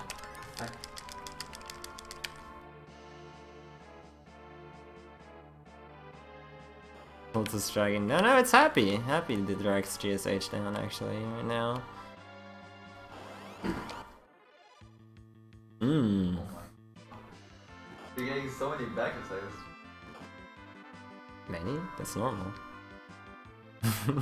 Yeah, that's why I'm always so surprised you're like freaking out about like 3 back attacks. Like Jenny always freaks out. Oh my god, I had so many back attacks. 3 in 1 hour of playing through the game. It's impossible. That's not true. Well, other people that play this game get like 12 back attacks within 2 minutes, but yeah. Squids against Tessa bullying. I like that one. Alright. So Happy won't die because GSH3 is actually going to protect him in battle. Strike first. I should actually heal. Famous last words. Happy is definitely going to die in the next battle though. Not in random, but next boss battle.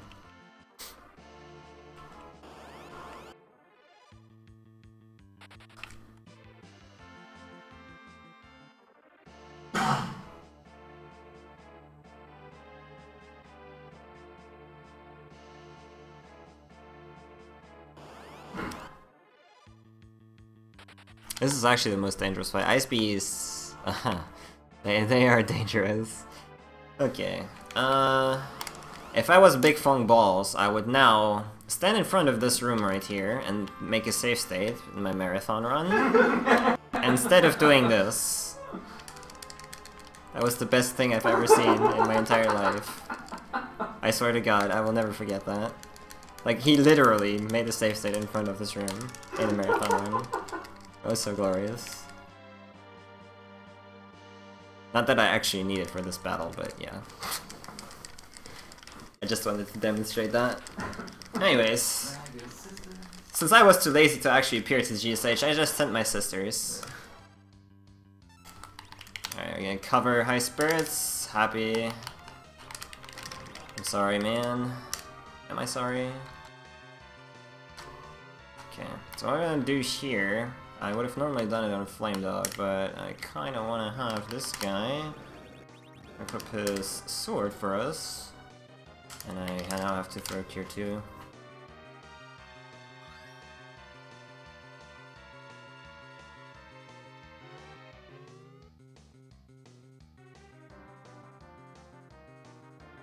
I would have also liked to remove items, but I had to cure my spirits up. Let's put the fire sword on top if we can. Where is it? I can't read.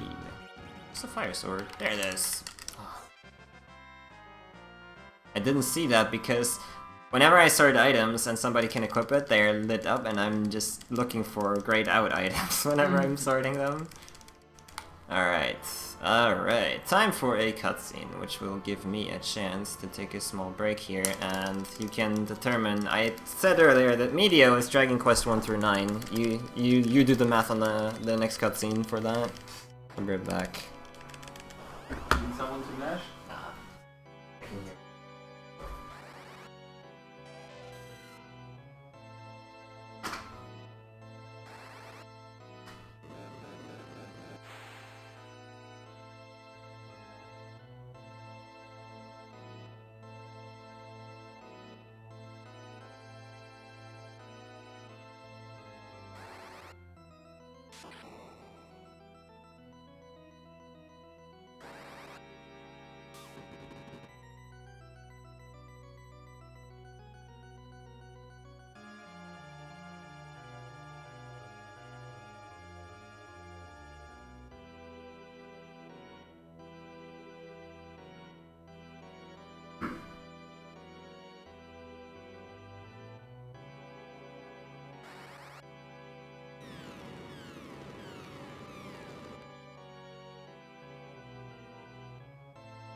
So, we defeated the evil Golbez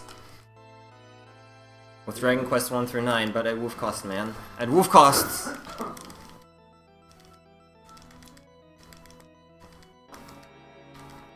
Speaking of that... yeah. Alright. So normally, also for the glitch, I would have already sorted my items, but I have absolutely no idea where they go in the safe route. They go in a couple different places, so I will do that all in one battle, losing a little bit of time. But... yeah.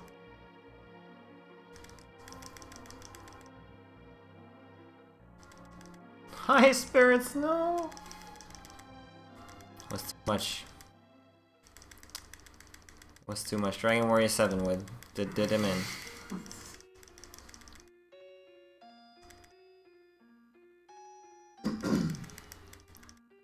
We'll try next run. Maybe he'll live next run.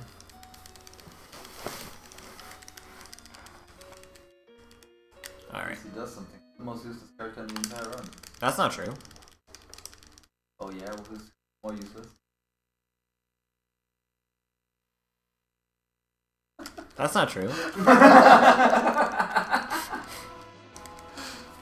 You would like to submit an application to become a MoonBro. Well, the entry fee is about $1 million. I hope you got it handy. What would you do if we actually got a donation of about $1 million? No. I would question my life and probably start living here. The easy way to become a MoonBros is sponsor the house for us. Yeah. Alright, but we finally saved Genya. Bowie regrets that he was brainwashed as usual, but I mean, yeah. He just can't control his temper. It is what it is. Yeah, that's why he speedruns all those terrible games, because he's brainwashed. Did you guys... he didn't hit Breath of Fire estimate. Again, he soft-locked and then... No, really? Yeah, No. he went over estimate again. He lost half an hour to a soft lock. Oh. It's like... I mean, I didn't even say anything to that because I was going to say maybe you should put Shining Force 2 at 10 hours, but... Always remember, first run 12 hours. Ah, we're level 18, that's bad. Where did I go wrong in my life? So you're gonna have to use old school strats here. Whee! Yeah, let's equip Jenny with shit. Normally you wouldn't, but...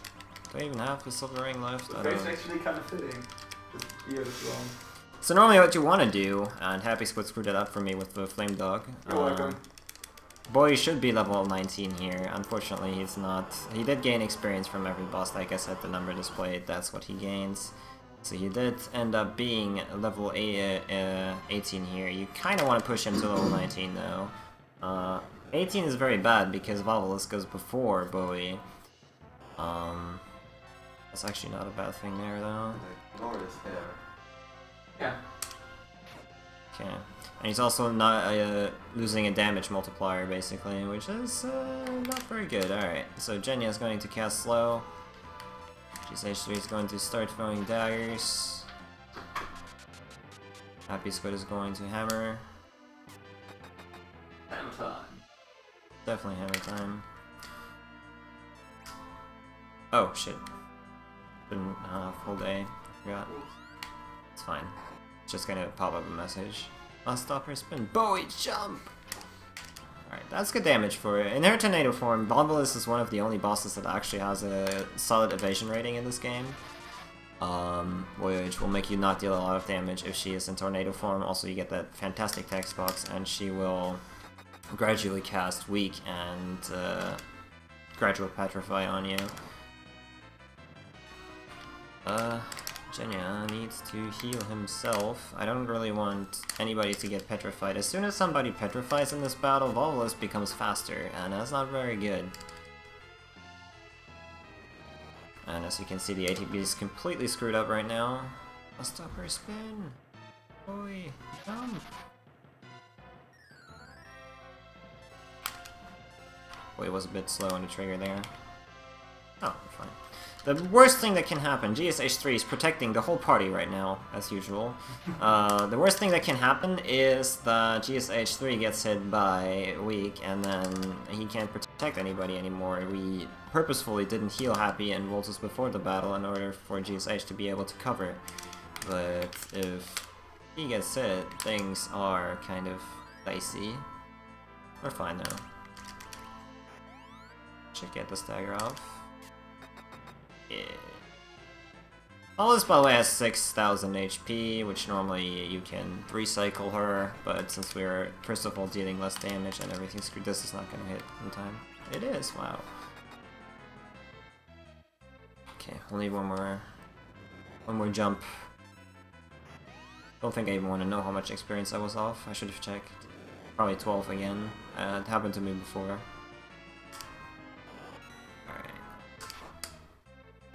There we go. So normally you would like cut out 2 cycles of that if you would deal enough damage and had the great agility amount for Boy, but as usual, Boy slowed down the speedrun. There you go, he gained a level. Not the biggest of deals really, but yeah, it's like you lose a little bit of time there. Alright. We defeated Volvolus, the 3rd elemental archfiend. You can guess which element she's from. But yeah. Now, Genya, normally if you use exit, it will always just exit out of, the dungeon. But Genya is very specific. He likes bedrooms, especially GSH3's bedroom, so he exits us here.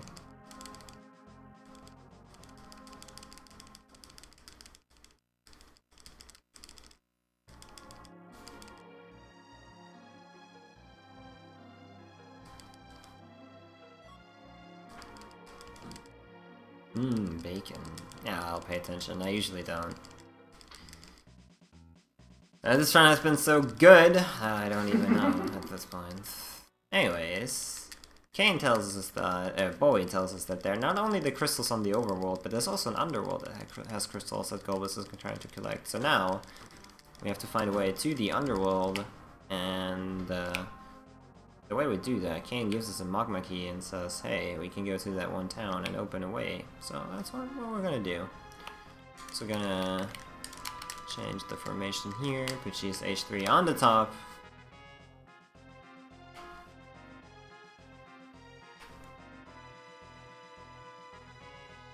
And move along. And this is like where I basically, you can now forget about all the story. Because this is where we're going to almost start the big glitch. And forget all about it. There we go.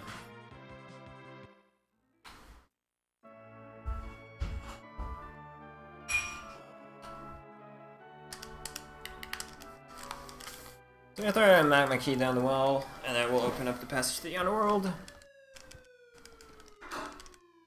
And from there...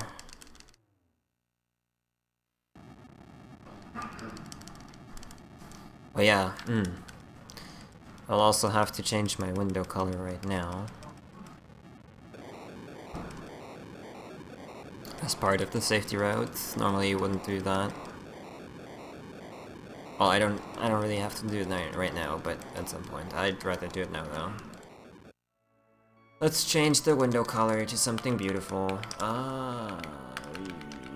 1, 2, 3, 4, 5, 6, 7, 8, 9, 10, 11. 1, 2, 3, 4. Yeah.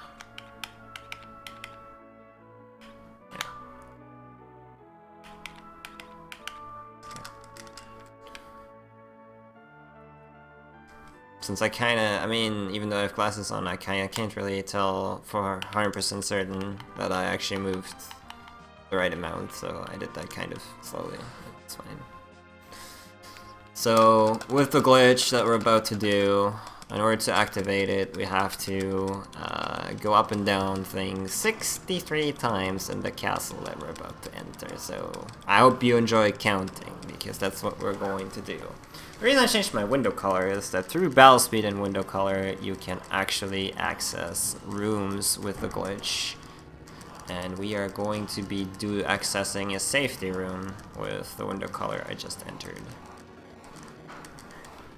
Normally what you would do is enter another room through window colors during the glitch. I mean, not even normally, like some people use this route for actual speedruns, but if you do the 9-item route, you just basically go through the normal glitch without any safeties. Anyways, we're going to, of course, also save here, and then count.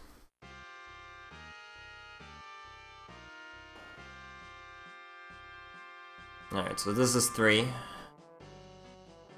4, 5, 6, 7, 8, 9, 10. 1, 2, 3, 4, 5, 6, 7, 8, 9, 10.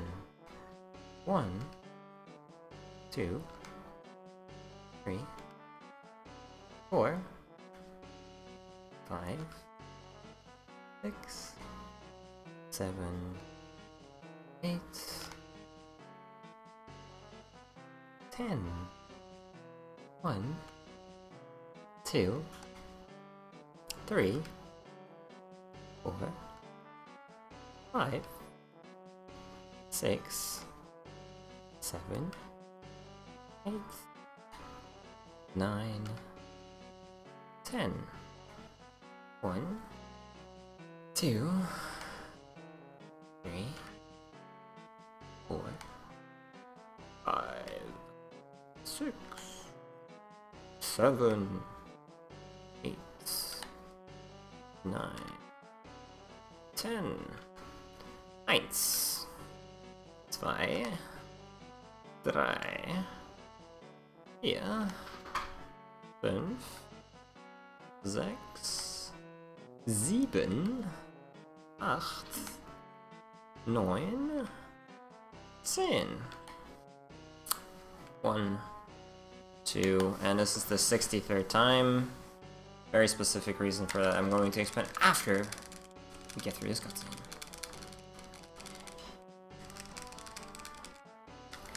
Anyways, the glitch I'm about to use is also called 64 door glitch, or 64 floor glitch, so you might kind of figure out what's about to happen, pretty much. See, the thing is, the king, or yeah, Voltus senses something in the other room. And there's going to be a screen transition here, which effectively is going to be the 64th one. Now the way maps work in this game is there's a room counter, and it goes up to 64. So we'll reset to 0 once you did it for the 64th time, which is right this. So the map counter is now at 0. And yeah. We're stuck in this room and there's going to be cutscenes here, and that's going to be very important. What's also going to be important is that I don't screw up this fight, because otherwise I might be in trouble. Oh, if I do get Big Doll, my GP might be bad, which is not good. We'll see though. So this fight should be straightforward, unless my good friend Bowie the hero decides to not hit for more than 700 with his jumps, which he should at this point.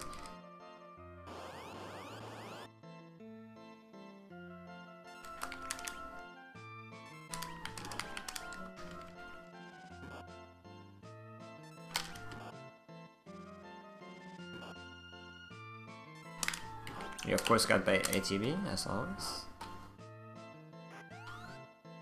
So, if you kill one type of doll off, you will get this transformation here to a big doll, which we nice hit, very nice. Wanna of course prevent.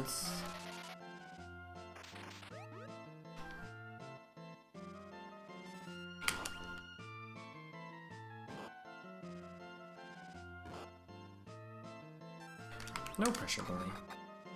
All good.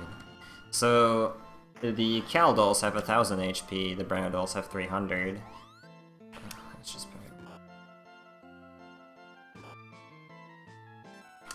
I'm purposefully using kick in order to damage the Cal dolls a bit already. So doing this, the boy is doing a decent job right now, can't really complain. You're relying on Bowie, yeah, I know. Should work out. So if you do that, easy peasy lemon squeezy every time. Again, the big doll does have different experience and gold value, especially gold is very important for this run. But, yeah, I got through just fine. Good damage rolls, all good. And then, finally, Golbus appears, and I'm going to be doing a buffered input here for Bowie to jump, and then equip the fire sword. Golbus is weak to fire, and then we're going to sort items. Now, the reason this is going to take me a while is because this is the safety setup. Normally, I would have, again, already sorted all this stuff, so I'm just going to sort it throughout the cutscene here. This one goes actually to the bottom, so I have absolutely no clue. So we're gonna be losing a little bit of time here, but yeah. Ice Claw 57. Where are you? There you are. 96 is at the top. Right there. Thunderclaw 8. Fireclaw 68. Any Ice Claw, Cure Staff 20. Where are my 20 Cure Staffs? There they are. Nice. Accidentally pulled. 13 stack. And then Claw 14. Those are up here somewhere. There they are. Okay, double checking. 13, 68, 8. 9620, that's all correct. 13, 114, 13, 13 staff, Ice Claw. Alright, so that seemed very excessive. Normally, again, if I would be practiced in the route, I'm using a different one normally with different item organizing, so I wouldn't do that during that, wasting all that time, but you know, I have no idea, so. Good thing is that this has a safe room though, that's mainly what we're using it. We are muted, by the way. Normally hold gas at the very start of the battle is supposed to paralyze you, but if you use mute, mute will block out the paralysis status effect, which is why you use it in the Dole's battle with Genya. 800, so Golbus has 3000 HP, and Bowie was a bad boy. Okay, we did it. That was very close though. Frickin' Bowie.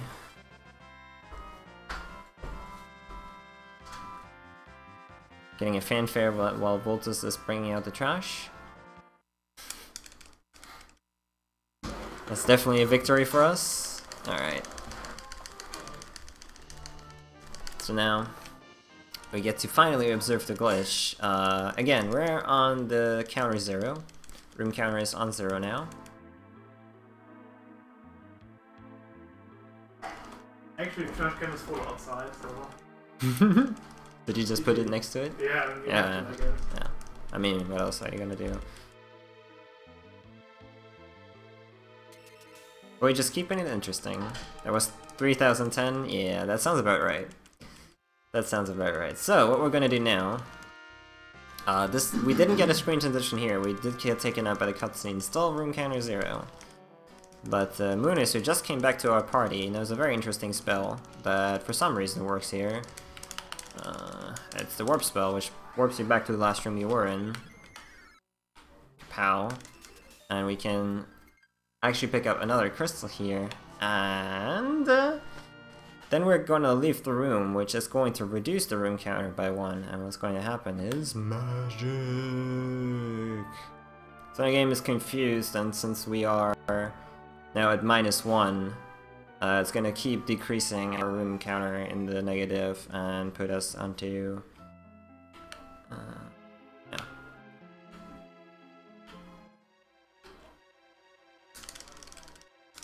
Into wacky rooms.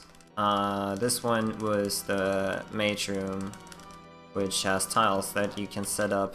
The tiles I'm using are actually my inventory for the warps. So with the amount of items and the type of items I have in specific slots, I can actually warp to specific locations in the game, which is really, really convenient and nice. And first of all, we want to get rid of Bowie. Bowie wasn't really useful this round. Okay, move the top stack of Cure Staff to the 3rd slot on the right. Yeah.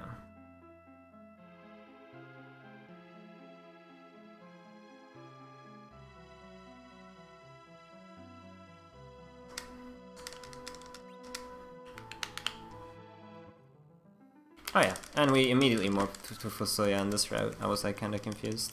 But instead of Bowie, you know, I like beards, so we're gonna pick up a beard. That's right.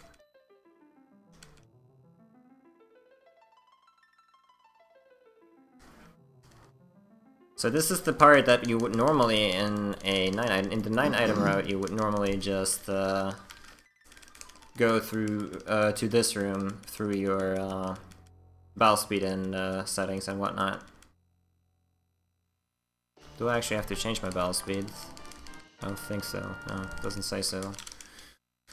Alright, so we'll pick up Bearded Man. Bearded Man's magic menu is kind of interesting and easy to access with this glitch, so life below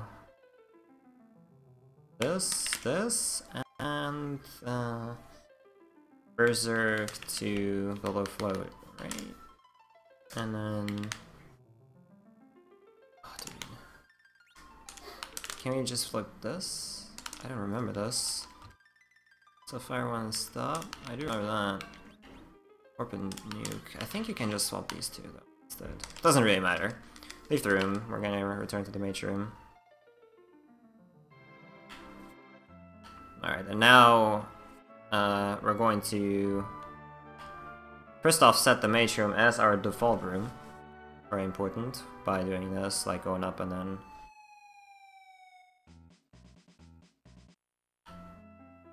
And now... Up. Left.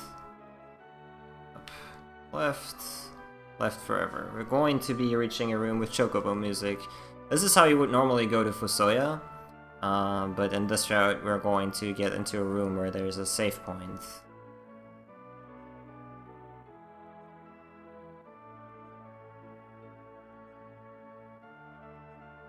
And the reason we're doing this is going to be after the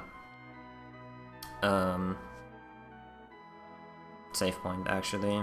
Now the thing is that in order to finish this game, we have to beat the final boss. That's a requirement for the speedrun. How do we do that? You can, and we want to, glitch out, that's why I moved the spells, the magic menu of Fusoya. And the way we do that is we have to go this path. 2 to the right is the save point, I think. Yeah. Alright. And the way through there... we're stuck here, okay. Goes through rooms that are very dangerous for us because they can softlock the game. That's why I'm using the safe route here. Easy. I think we're through. Alright, yeah, we're through. Easy peasy lemon squeezy. There's 3 rooms in particular that can softlock your game. The GP room, and the in-game timer room, and the chocobo room, which I all got through. The most volatile one, obviously, being the in-game time room, because you can't really easily influence that one. But we got through all 3 of them, and now we're walking through Fusoya's magic menu. In order to reach the castle again, and manipulating it so we learn the almighty Upco spell. And second tile from top. Okay, I already set it up in my inventory so that if I go right up left, will be at Zaramus. Alright. Hooray. So why did we learn Upco? Basically, walking through the memory the way we did with the spell order we had, we are overwriting the first spell in Fusoya's white magic menu and make it to Upco. Upco is an actual magic spell that the grenades on the moon have. In reality, it's reaction. Whenever you cast Lit on a grenade, they explode and kill all enemies on the screen. So now Fusoya has the ability to use that magic spell, and that's obviously particularly useful for the final boss. Now, I said it's killing all enemies on the screen. If you would think that if Fusoya uses it, well, it's going to blow up the whole party, right? It's still programmed in a way that it would just remove the enemy party, basically, so... What's going to happen at the final boss, very anticlimactic, but, you know, we're just going to blow him up, basically, immediately. You are also free, since you see Happy Squid is now part of the final cutscene here.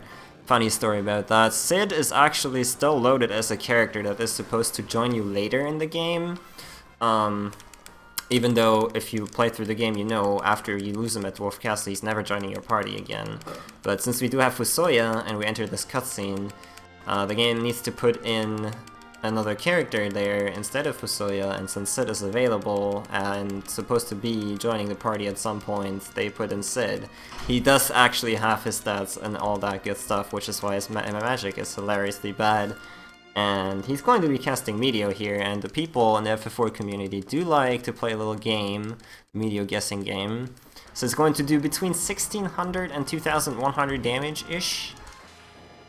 So feel free to put your guess into chat. We're going to observe. Price is Right rules. Let's find out. How good is Happy Squid at Meteor? 1785. 1785, you say? 2026, so without going over its Voltas? Well, yeah, definitely. I mean, unless there's a last minute guess that comes in right now, then Voltas wins. Again, dude, he didn't even play the game, he just tapped a year in right now. Yeah. Alright, GG to Voltus. Voltus won a cookie. You can now go get an American cookie in the kitchen. You can also eat a banana. I saved it for later. But yeah. So now all that is left is to go through the cutscenes at the end here.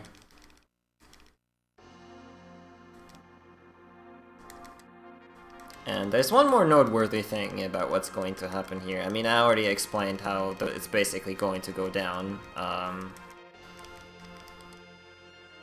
We're going to, like, just blow up the final boss.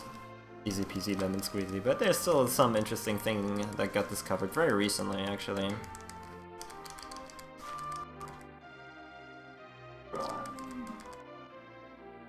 Indeedy.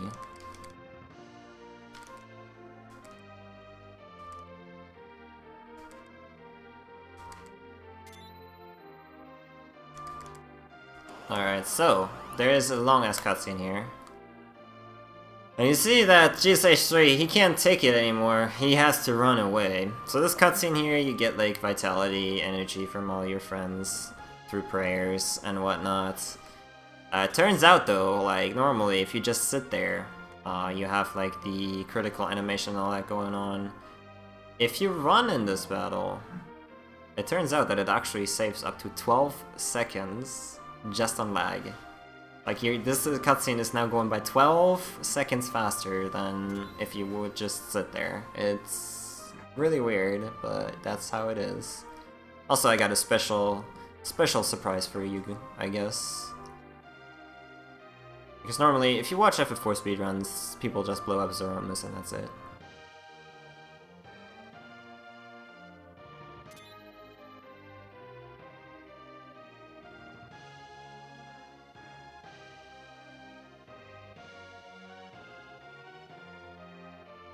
Bless him, Moon.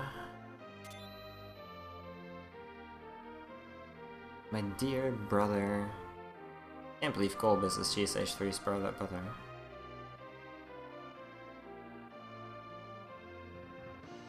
It's the end. It's not really a surprise. Nothing big, really. All right.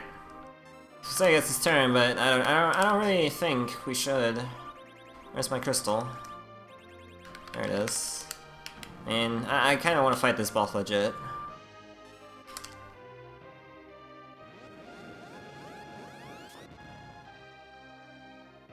I'm sure Genia and Munis are strong enough. They can do it. Grrrg! Big guy.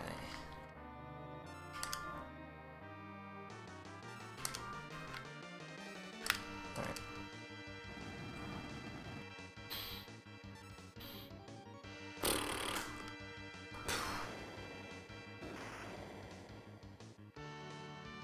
And that's time, actually.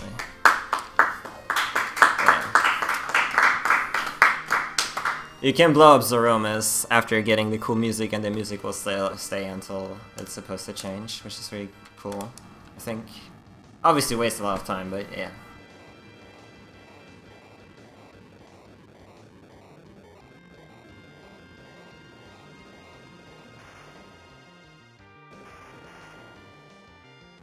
Aww. Music is gone. Alright, and now the ending proceeds normally. You can also do fun stuff like make Cecil into a pig, and use a pig in the ending, and all these kind of shenanigans. Like, I mean, as long as Zeromus doesn't transform, you can do anything really. But yeah. That's it. I hope you enjoyed the run, my friends. I'm gonna let the ending run so Genia can prepare kind of underestimates, even though this run was like the worst ever. But the glitch went right, so that's pretty much what the estimate was so high anyways.